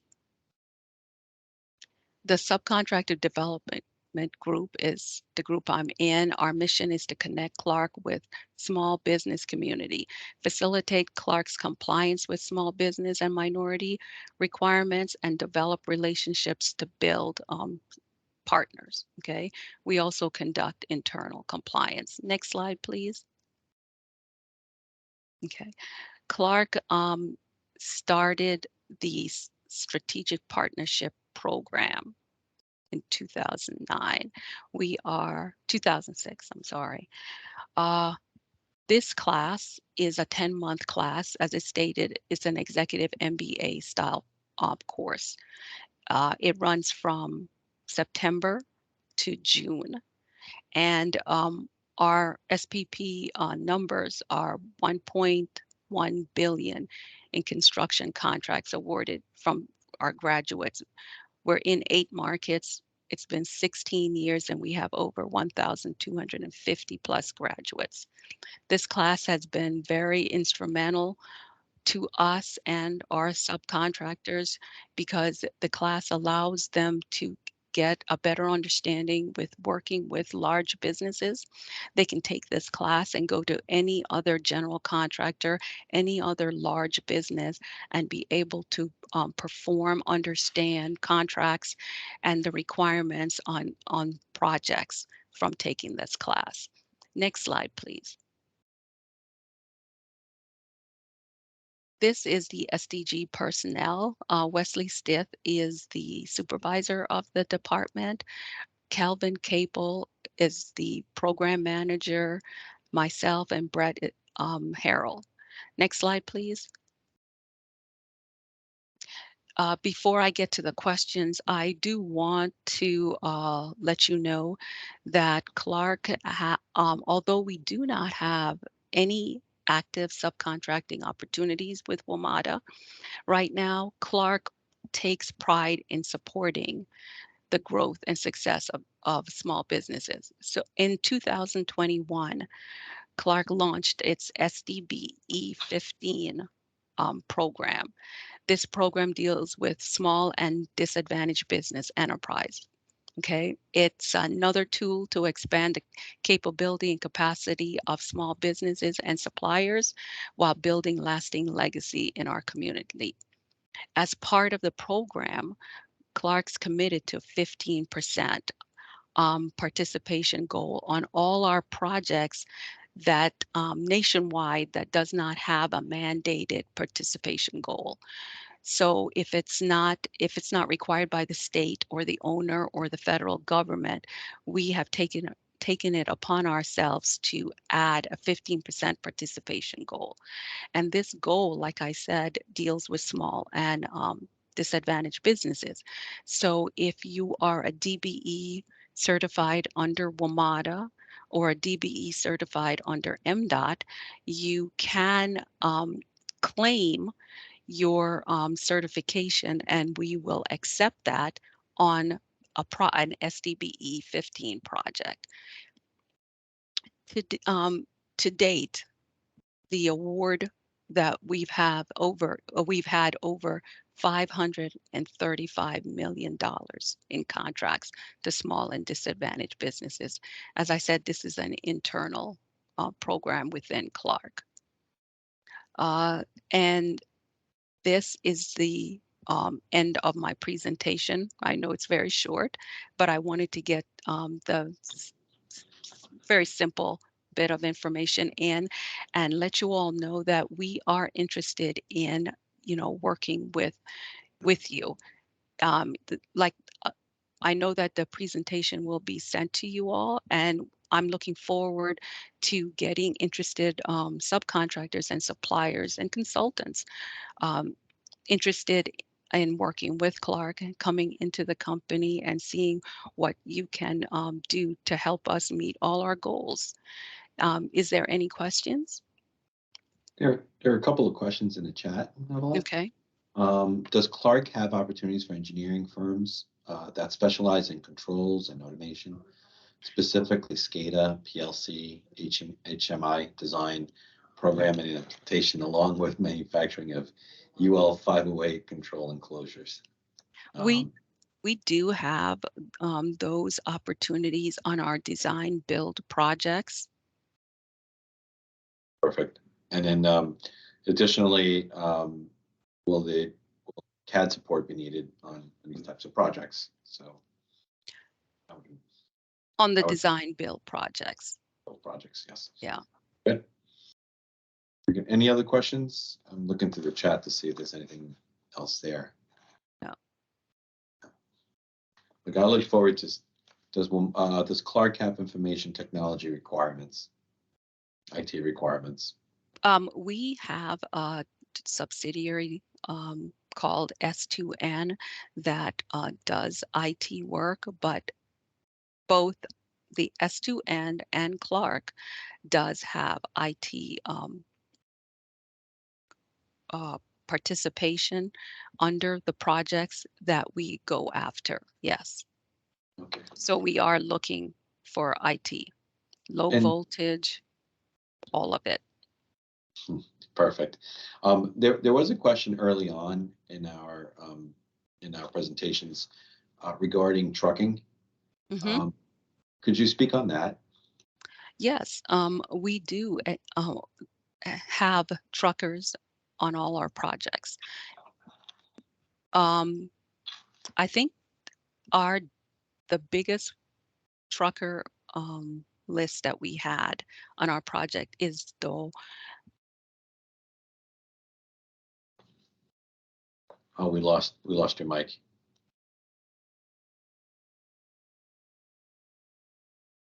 We lost your mic there, Stell.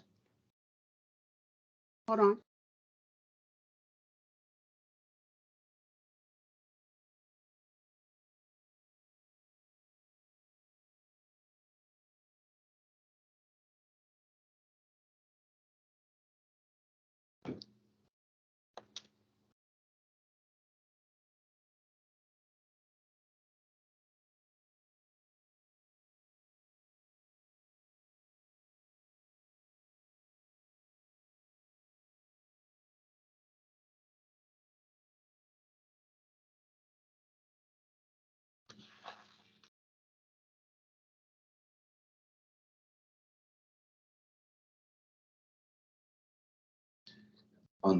Through the pause. You're mute. There we go. We're still working on that. But through the pause, you're starting to get a lot of questions. So even though you might have ended short, your Q&A might go long. You're on mute, none of us. Still on mute.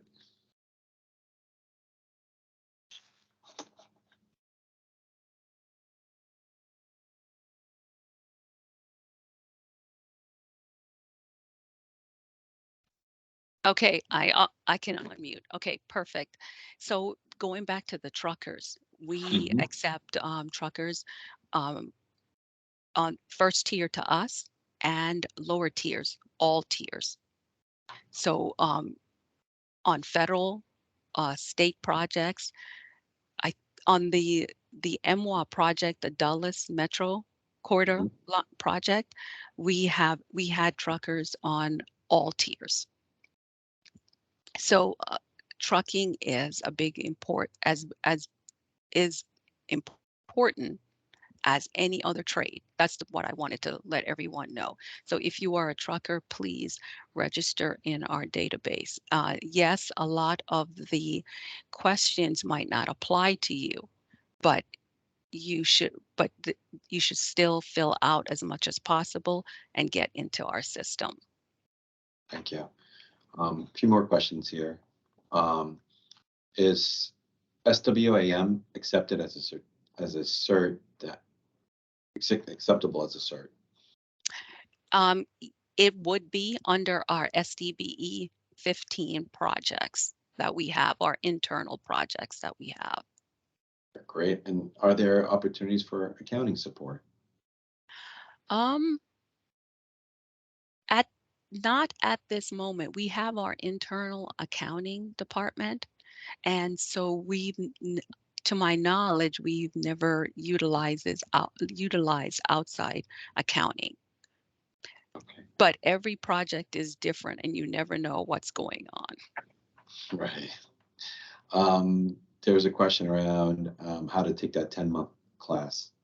Oh, okay. That 10-month class on Friday, the link will be back up for you to register. We accept registrations now, meaning by Friday, and then we go through in August of next year, we go through all the applications and select the students for the class in September. Okay. And this, when the class starts, it's always after Labor Day. It's every Wednesday from 6 to 9. It's a free class. You're not obligated to take it to work with Clark. We just offer it when we see that subs have never had any experience working with a general contractor before. Fantastic. And I'm just looking to the presentation to make sure. There are questions around who to contact for the small business program. You can contact myself or any of the people listed near to the bottom of the slide. Phone doesn't matter. We can all get you to the right place where you need to go. And I think, there's one more just popped in. Is there a need for solar energy engineering and construction? But that's based on the owners. We do have a couple jobs that does have a requirement like that.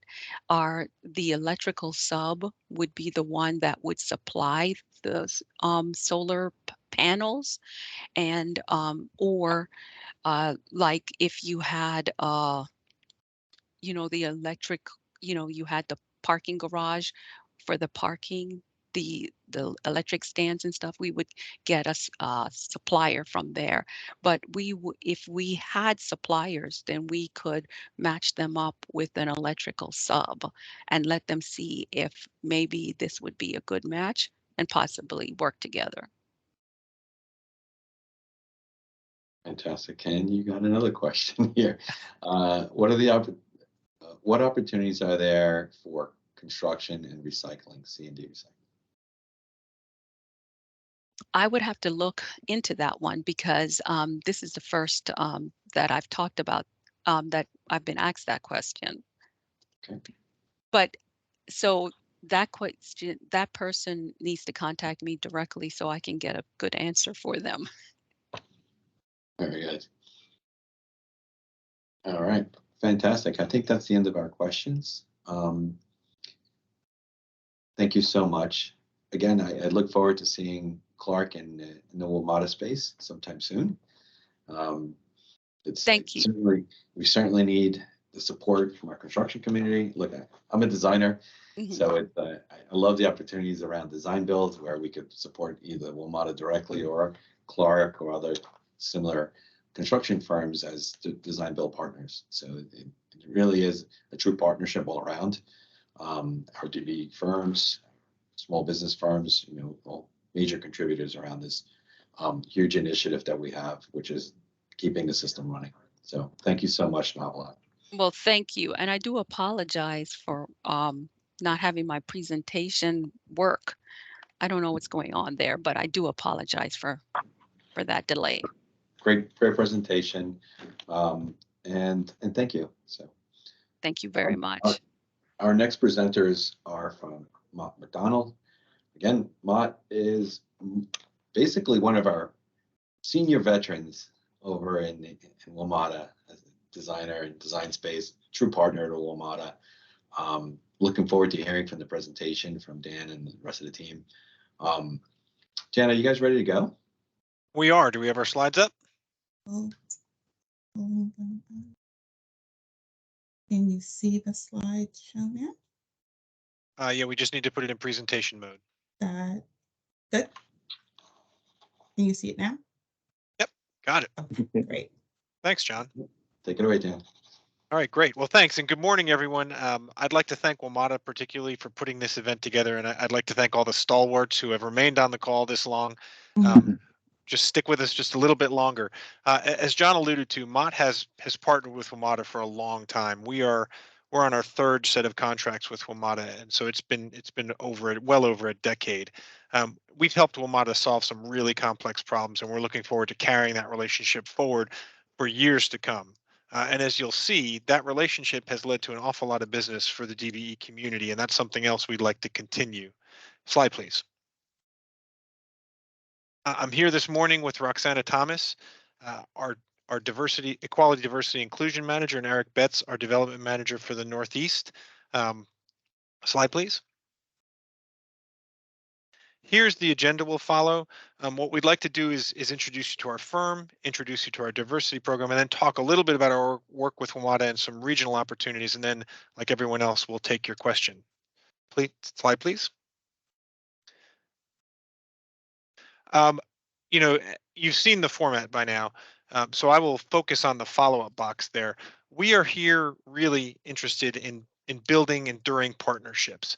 And to that end, what we'd like to do after this presentation is send out a vendor registration questionnaire. If you're interested in anything that we talk about today, particularly our work with WMATA, but even more than that, because we're going to broaden the scope a little bit, please fill that out and send it back to us. If you'd like to be on our team, that's kind of the first place to start.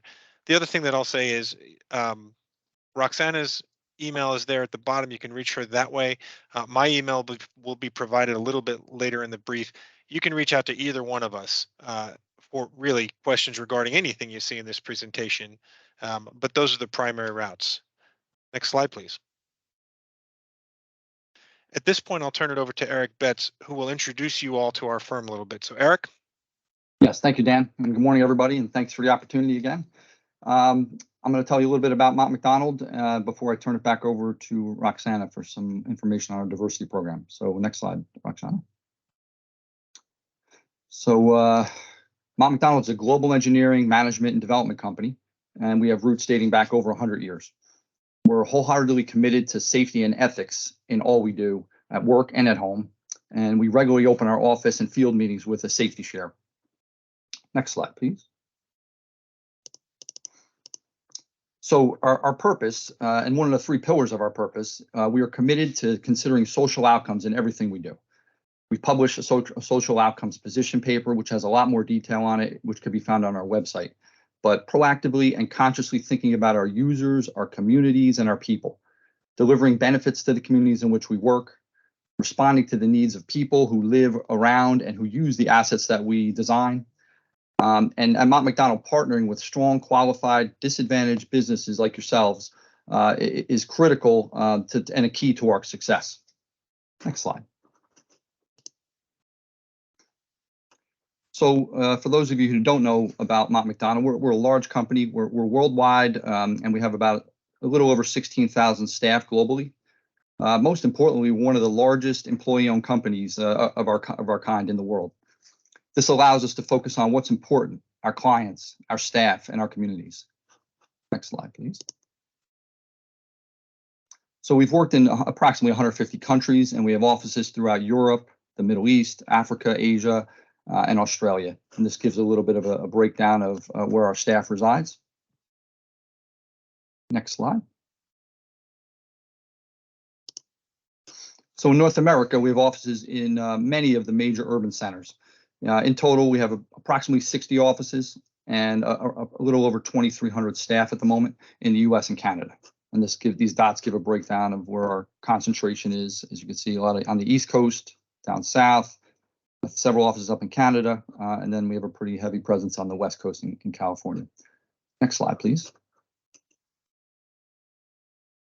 So our annual global revenue is approximately $2 billion. Of which about 600 million is generated here in North America. Next slide. In North America, our core practices are listed here. We have a strong practice culture, and our advisory practice includes infrastructure finance, climate change adaptation, social outcomes, and asset management, to name a few. Our transportation sector includes aviation, ports, bridges and civil structures, highways, rail, transit, and transportation planning. We also have a very strong water, wastewater, environment a group, and we have quite a bit in the energy side as well. And we're growing in the built environment sector, every day.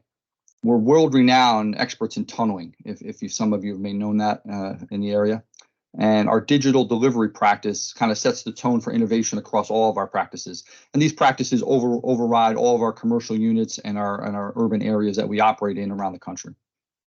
Next slide, please. Now I'm going to share a couple projects just to give you a snapshot of some of the things we're doing So from coast to coast in the US, we've helped deliver major infrastructure programs and projects. On the East Coast, at the Port Authority in New York, New Jersey's JFK Airport in New York, we prepared the master plan, and we're helping them facilitate and manage the $12+ billion redevelopment program of the airport. This is a project that's intimate to me because I'm actively involved with it. On this project, we've engaged 30 minority and women-owned businesses, partners, to help us deliver this important program and to meet our 30% MWBE goals for this project. And it's going very well. We've been working on it since 2017. Next slide, please. Across the country, on the West Coast, for the Bay Area Rapid Transit, or BART, we're in the midst of a design of the new rail link serving the Silicon Valley in California. And we've conducted various project-specific mentor-protege programs with our minority women-owned business partners, including training associated with the latest digital delivery tools. Next project. Next slide, I should say. So here's a project local to the area. This is a project named Hampton Roads Bridge and Tunnel Expansion in Virginia for Virginia DOT.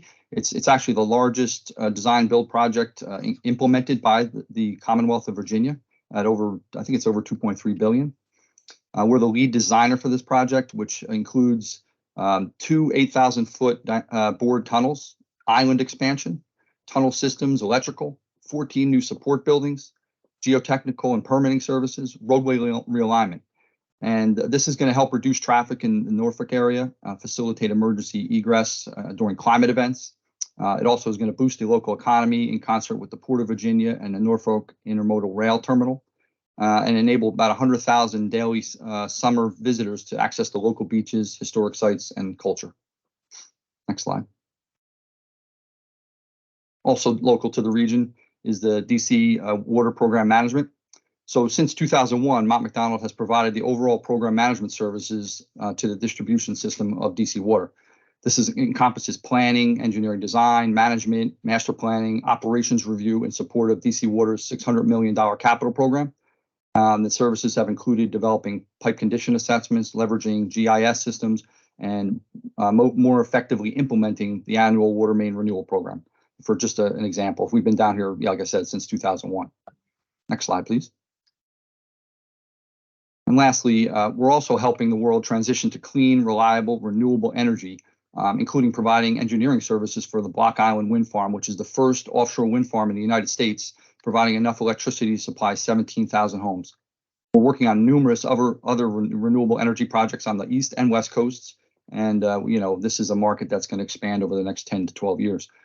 So with that snapshot, I want to introduce Roxana Thomas, and she's going to share some information about our firm's commitment to quality, diversity, and inclusion.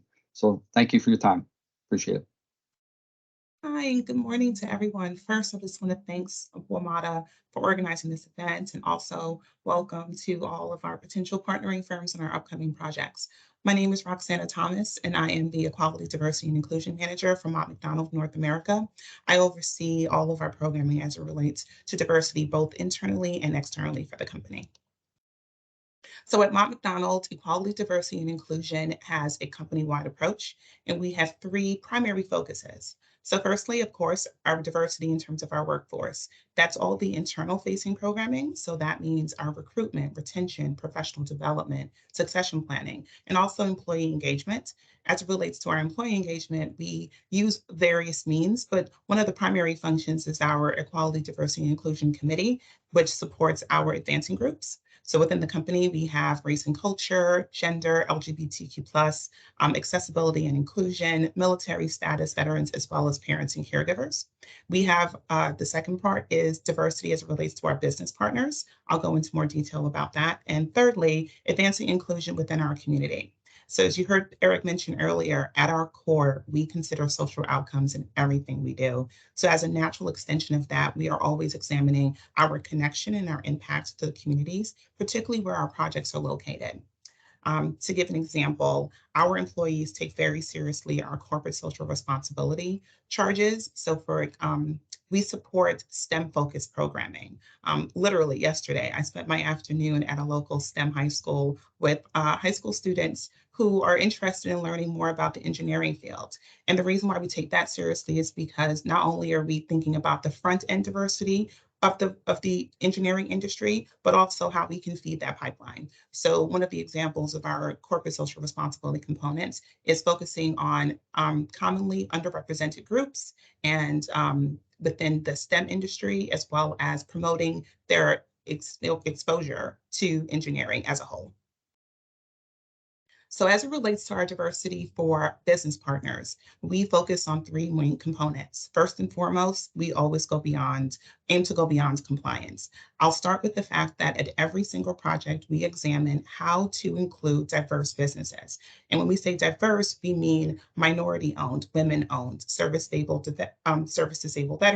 veterans, LGBTQ+ firms as well. So we want to cast the widest net as possible, because the importance for that is making sure that they're represented and able to fulfill meaningful roles on all of our projects. And the part that's connected to that is, if you're able to have meaningful roles, it includes and expands your book of business and your ability to participate in larger and more complex projects. The other key benefit to that is Mott MacDonald likes to establish successful and long-term partnerships with our partner firms. The objective is never just to have that one and done experience. It's about having that wide network of qualified firms to join in, but also to be able to increase your opportunities to participate within the engineering and construction entity as a whole. So a little bit about how we go about developing these resources. Firstly, we are building out our database of diverse firms, which means that we encourage you, please, you can use the email diversity@mottmac.com to receive the questionnaire to be included in our database of diverse firms.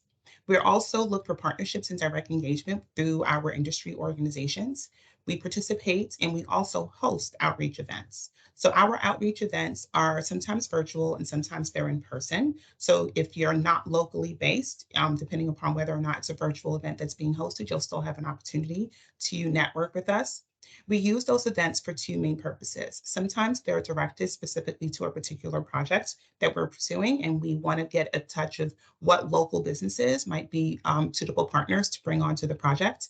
But then also, we like to have opportunities where you just get to meet us and get a sense of how to do business with Mott MacDonald. What do we look for in a particular partner? What sort of services do you have that might benefit projects that we are pursuing? And then also, while our primary measurement of success is always the outcome of the project, we also like opportunities of where we can demonstrate our commitment to diversity, equity, and inclusion within the industry. So most recently, we were awarded Employer of the Year by the Women's Transportation Seminar from our West unit. And what was really amazing about this particular award is that we were nominated by our employees. We also received the Diversity, Equity, and Inclusion Award in the category of Aviation Partner from the Northeast chapter of the American Association of Airport Executives. And what was also really inspiring about that particular award is that as part of the submission, we asked our partner firms to share their experiences of working with Mott MacDonald on our projects. I have a link to the video, which I'll drop in the chat box if you'd like to see it. It gives you a little bit more about how diversity and equity and inclusion works within Mott MacDonald, but also you get to hear the direct perspectives from some of our partner firms. And again, like I said, we look forward to hearing from you. Please feel free to use that email address, diversity@mottmac.com. And also, Daniel has provided his email address, particularly if you have specific questions related to WMATA. But again, as he said, please feel free to reach out to us if you have any questions at all about the presentation. And with that, I'll pass to Daniel. Great. Thanks, Roxana. One more time, I'm Dan Kaprowski. I'm Mott MacDonald's key account leader for our WMATA programs. I am also the program manager for the Mott MacDonald WSP JV. The JV holds one of the GAEC IDIQ contracts that you've heard so much about today. I'll talk a little bit more about that later. As promised, my email was up there. It will be up again at the end of the brief. So again, if you're interested in any of what you've seen, don't hesitate to reach out. If I'm not the right person, I can connect you with the right person. Eric showed you a little bit of the big picture of Mott MacDonald. I want to zero in on the local picture here in the National Capital Region. We have two local offices, one in Arlington, Virginia, and one in Baltimore, Maryland. I'm located in the Arlington office.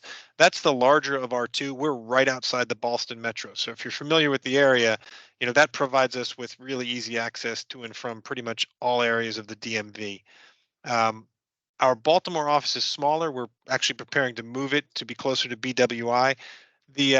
The thing I want to note about our local presence is that both of those offices are slated for significant growth here, almost immediately. Slide, please. Mott does so much work locally with WMATA that we're often thought about as a rail firm, but I want to show you that we are much more than that. If you saw what Eric showed in terms of some of the bigger projects, we really have quite a bit more to offer than rail. That said, our local clients include DC Water, with whom we've done 20 years worth of work, the Washington Suburban Sanitary Commission, and our Baltimore office has a great deal of work with the city of Baltimore. We're looking to expand, as I said, which means not just increasing the volume of work with our existing clients, but also adding clients where it makes strategic sense to do so. And more work for us means more opportunities for partnership, and that's why we're here. Next slide, please. All of that said, WMATA is our biggest client locally. Really, you heard John allude to it right there at the beginning. We've been working with WMATA for quite a long while. This is actually our third contract. I'll take you back one to give you a little bit of our history with WMATA. The FQ 15192 GECs, which are now complete, we conducted 78 task orders under that contract, and that included 38 subcontractors and a 23% cumulative DBE participation rate. So quite a bit of work for the DBE community came out of that contract. Under the current GAEC that we have with our joint venture, John, going through 2024, we're currently at 16 active task orders, another one in the middle of negotiation. And on those 16 active task orders, we have 17 subcontractors right now working on those task orders, with 3 more in various stages of getting them under contract. So we're going to hit 20 subcontractors here on those task orders pretty soon, and obviously more to come because WMATA is publishing RFPs almost every month on that. And right now, on those 16 active task orders, we're exceeding our DBE goals on almost all of them, and cumulatively, we're at 37% DBE participation rate, which is pretty significant, I think. We also have a standalone contract, which continues work on the Dulles Silver Line. We started that with 7 subcontractors. That's a staff augmentation task order. So we have both Mott MacDonald staff and subcontractor staff seconded to WMATA, working in the WMATA project offices, mostly out on the Dulles Silver Line. As that nears completion, we've drawn down the staff a little bit. We're down to 2 subcontractors remaining on that one. And we're going to meet or exceed about 25% of cumulative DBE participation on that project. Next, please. So these next 4 slides, really, I just want to give you a flavor of the breadth of work that we've done for WMATA. Keep in mind that this is just a sampling. I've pulled 4 projects from, you saw 78 task orders on the last contract and 16 so far on this one, and I've just sort of pulled 4. And what I really want to direct your attention to is down there at the bottom where it says expertise. What that's meant to speak to are the various disciplines that we have used in the past using our DB and subcontractor community. It covers an awful lot of ground. So on this slide, for example, under the old contract in particular, we did quite a lot of work with automatic train control. We engaged a host of subcontractors and almost 24 task orders related to ATC. And this is an area where we feel we're really well integrated with WMATA, and as more work comes up, we'll certainly compete where it's appropriate to do so. Next slide, please. We're currently under the new GAEC, as part of our joint venture, we're engaged in a tunnel ventilation project, which is incorporating, as you can see there at the bottom, quite a few disciplines. This one builds on work we were doing previously and is part of a larger effort by WMATA to address what they see as longstanding needs in their tunnels. Our role is primarily construction phase support. We did a lot of the design under the earlier contract, and as WMATA has a DB contractor working in the tunnels now, but the expertise required to provide those construction phase services is pretty broad, as you can see. As some of our earlier design work comes to fruition and moves into construction, we anticipate more of this sort of work in the future. Slide, please. This one started as a project meant to really assess requirements for chiller pipe repair and produce a design package related to those repairs. As the work has progressed, the disciplines required to do that have expanded. And most recently, we added environmental engineering uh, to the set of skills required. And now we're looking at potentially adding a couple of others as we get in the tunnels, we take a look, you know how it goes. We find things that need to be addressed. And so that's what we're doing here. Next, please.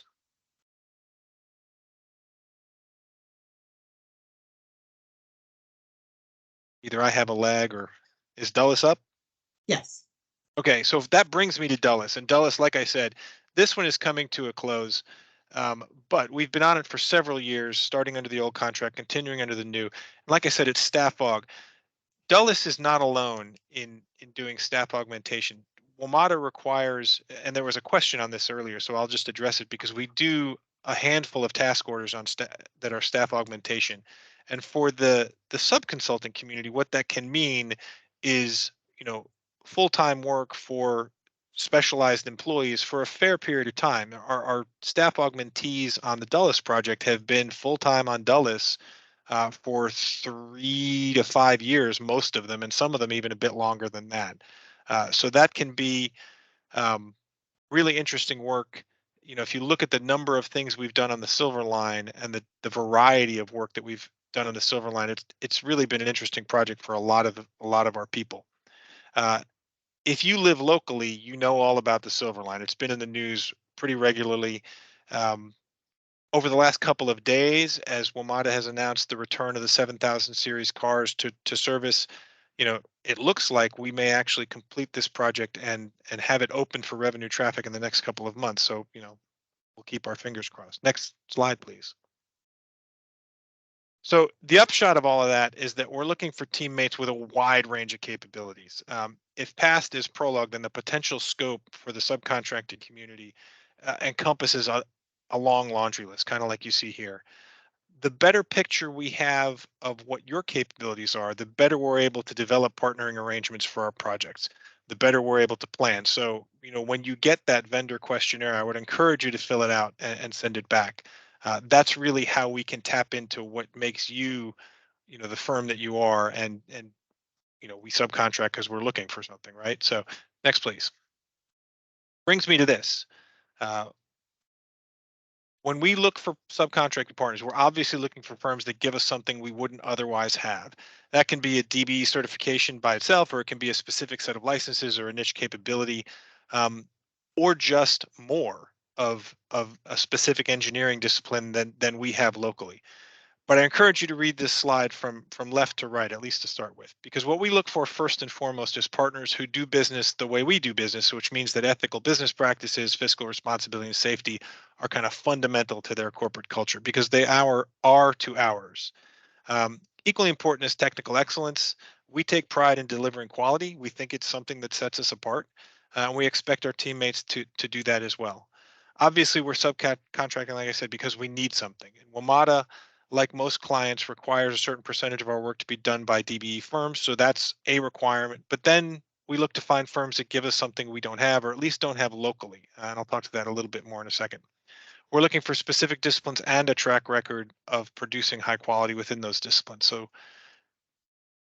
that brings me to kind of the centerpiece, right? So one of WMATA's frequent asks is for partners who have experience working with WMATA.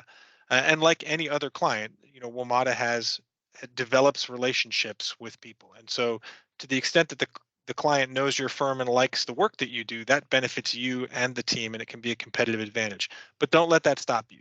If you have not done work with WMATA, there is lots of opportunity out there, and I would encourage you to reach out to us about teaming for future work on WMATA. Responsive, I put up there very specifically to say this. One, responsive to the client is critically important, and it really is the cornerstone, but also responsive to us. You'd be shocked to find out how many subcontractors are not. And so to the extent that you are responsive in communication and administrative processes, in answering RFIs, et cetera, that just makes for a better partnership. And so we value that in a partner. And then finally, local. If you have a predominantly local footprint, and many of you on this call probably do, so much the better. Some of our resources as Mott MacDonald are not based here in the DMV, although like I said, we plan to grow. So to the extent that your firm can provide us with a local presence, that's very helpful and again, may provide an advantage. Next slide, please. Okay, so I've talked about some of the work we do and that we have done with WMATA, but I've really only shown you a snapshot, and I want you to keep in mind that those 4 slides highlighted represent only 4 of 16 current task orders, with hopefully many more to come. What does the future hold? I will let the client do the talking here, and by that I mean WMATA. We've seen a couple of places where people have put up opportunities, and all those same opportunities are the opportunities we're interested in. We're very excited about CBTC. We're very excited about the recompetes for the IDIQ contracts. And then there are also going to be more task orders under the current contracts. WMATA has really 3 ways that they communicate those opportunities with us, and I've given you snapshots of them here. One is their quarterly briefings where they talk about what they think is coming out. And the most recently, they highlighted upcoming task orders under the GAEC, and you saw some of those earlier today. Another is the Metro Procurement Opportunities newsletter, and the most recent one of those talked about the PMCM recompete. It talked about the CBTC contract that's coming out, and then the third thing that they do is publish a monthly advance notice, and that really is meant to show you over the 30, 60, 90 days out. Here are the task orders under the IDIQ contracts that we think we're going to release. What that allows us to do is plan. And so if we have you in our database of subcontractors, that's when we get to reach out and say, hey, we have a task order that we think is coming out 60 days from now. We think your firm has all the expertise we need. Would you be interested in partnering on it? If we've got your contact information, if we've got your vendor questionnaire, you're in a great position to capitalize on some of that work. Next, please.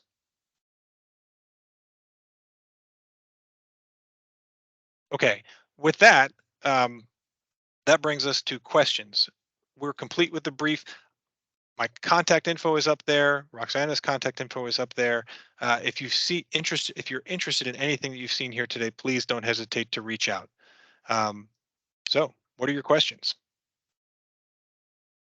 I'm going to stop sharing now, and I'm going to start. Do you need any waste management services like construction, demolition, waste recycling for the tunnels project in Virginia? I guess I'll take that, Roxana. I could take that, Daniel. Go ahead. Yeah, because Hampton Roads Connector Partners is the contractor team that we work for, so they would be the best suited to answer that. I can put you in touch with someone if you want to send me your contact information, or send Roxana your contact information. And if for the tunnel ventilation project with WMATA, the answer so far has been no. Most of that is design work. Okay, and another question is, will GCs be sending out the questionnaires and contact information? Yes, I can drop it into the chat right now. So, email address.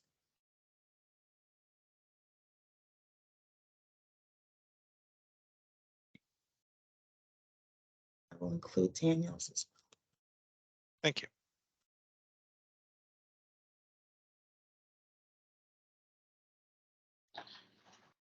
There's also interest in seeing that contract slide again. The contact slide? Contact slide. Sorry. Sure. How can you see the outreach events that we're having? Yes, so when you send back the questionnaire, please make sure that you include the email address of the person who will be responsible to review those emails, the responses, and you'll be added to our listserv. So whenever we're having an outreach event, you'll be able to be notified. And again, sometimes they're in person, sometimes they're virtual, so you'll be able to take an opportunity and take advantage of both opportunities. Daniels. And the slides, again, the slides will be shared. So yes, you'll have the contact information that's provided in the presentations. The questionnaire, you will get it. So our understanding is that WMATA is going to send us the email addresses for all of the firms that are on this. Participants, Yes, so we will get them. But also, if you would just like to go ahead, please feel free to send an email to diversity@mottmac.com.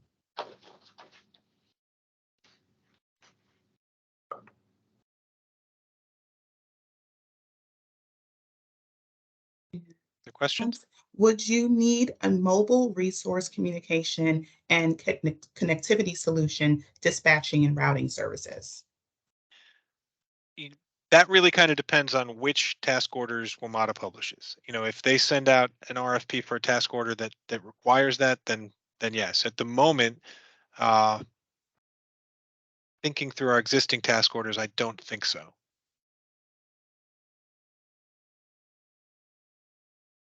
I've also shared the link to the award submission, and I'll give you an opportunity again to learn a little bit about internally what Mott MacDonald does, but more importantly, what our partner firms have said about us in terms of working on several projects with us. Okay. I don't Well, see any other questions. That was a great presentation. Again, you know, you guys have been supporting WMATA for years and years, and oh, there you go. Just thank you from the chat box. It's just great to see, you know, the great work you've done, and the partnerships with the DBE community. Taking a peek at your numbers too, right? And I will say, even though you've committed to 38%, you're currently up almost at 45% with in terms of invoicing. So that's fantastic engagement with the DBE community. So kudos to you as well, and to the rest of the presenters today for the commitment around WMATA and the consulting community as a whole. So thank you. Thanks, John. Thank you, John. And I'm going to see if there's no further questions. I think we're going to turn the mic back over to our friends over in WMATA. Great. Well, thank you all. Thank you. Thank you. Thank you so much. All of the presentations today have been amazing. I hope that everybody got something from it. John, let me tell you, you were on it. I mean, adding that additional information for the small businesses about the programs and the opportunities, that was really good, because everything that we can give them will help them. That's true. It takes a lot of effort for consultants to prepare our technical proposals, to figure out our teaming arrangements. So the more we could give, more notice we could give to our partners, the true partnership between WMATA and the consulting community, the contracting community. You know, we want to come up with the best solutions. And, we do. You know, I love having you here with us, and you know, having the primes here, because the thing about it is, at WMATA, they may not have projects with us right now, but I want small businesses to know about all of their projects, right? Because it's about opportunities. You know, it might not be directly with WMATA all the time, but I want them to know that WMATA is a place that want them to hear about all opportunities, you know, whether it's with us or if they're doing other things, because I think that it helps them to get their foot in the door somewhere, somehow. You know, so thank you so much, John. I really appreciate you being my special guest always for Meet the Primes. This has been great. I also want to say thank you to the prime contractors for doing such an amazing job. Gannett Fleming, Clark Construction, Parsons, and Mott MacDonald. Thank you so much for being partners with WMATA. We really appreciate you. I want to say thank you to my team, the Small Business Programs Office, for doing an amazing job. I know we had some technical difficulties, but I appreciate everybody who stuck in there with us while we worked through them. Thank you to our Senior Vice President, Ms. Suzette Moore, representing our GM and everything today. Everybody has just done a great job to make sure we can bring the best information to all of you small businesses. I also want to tell you about WMATA's next outreach, and we are doing it for November the 7th.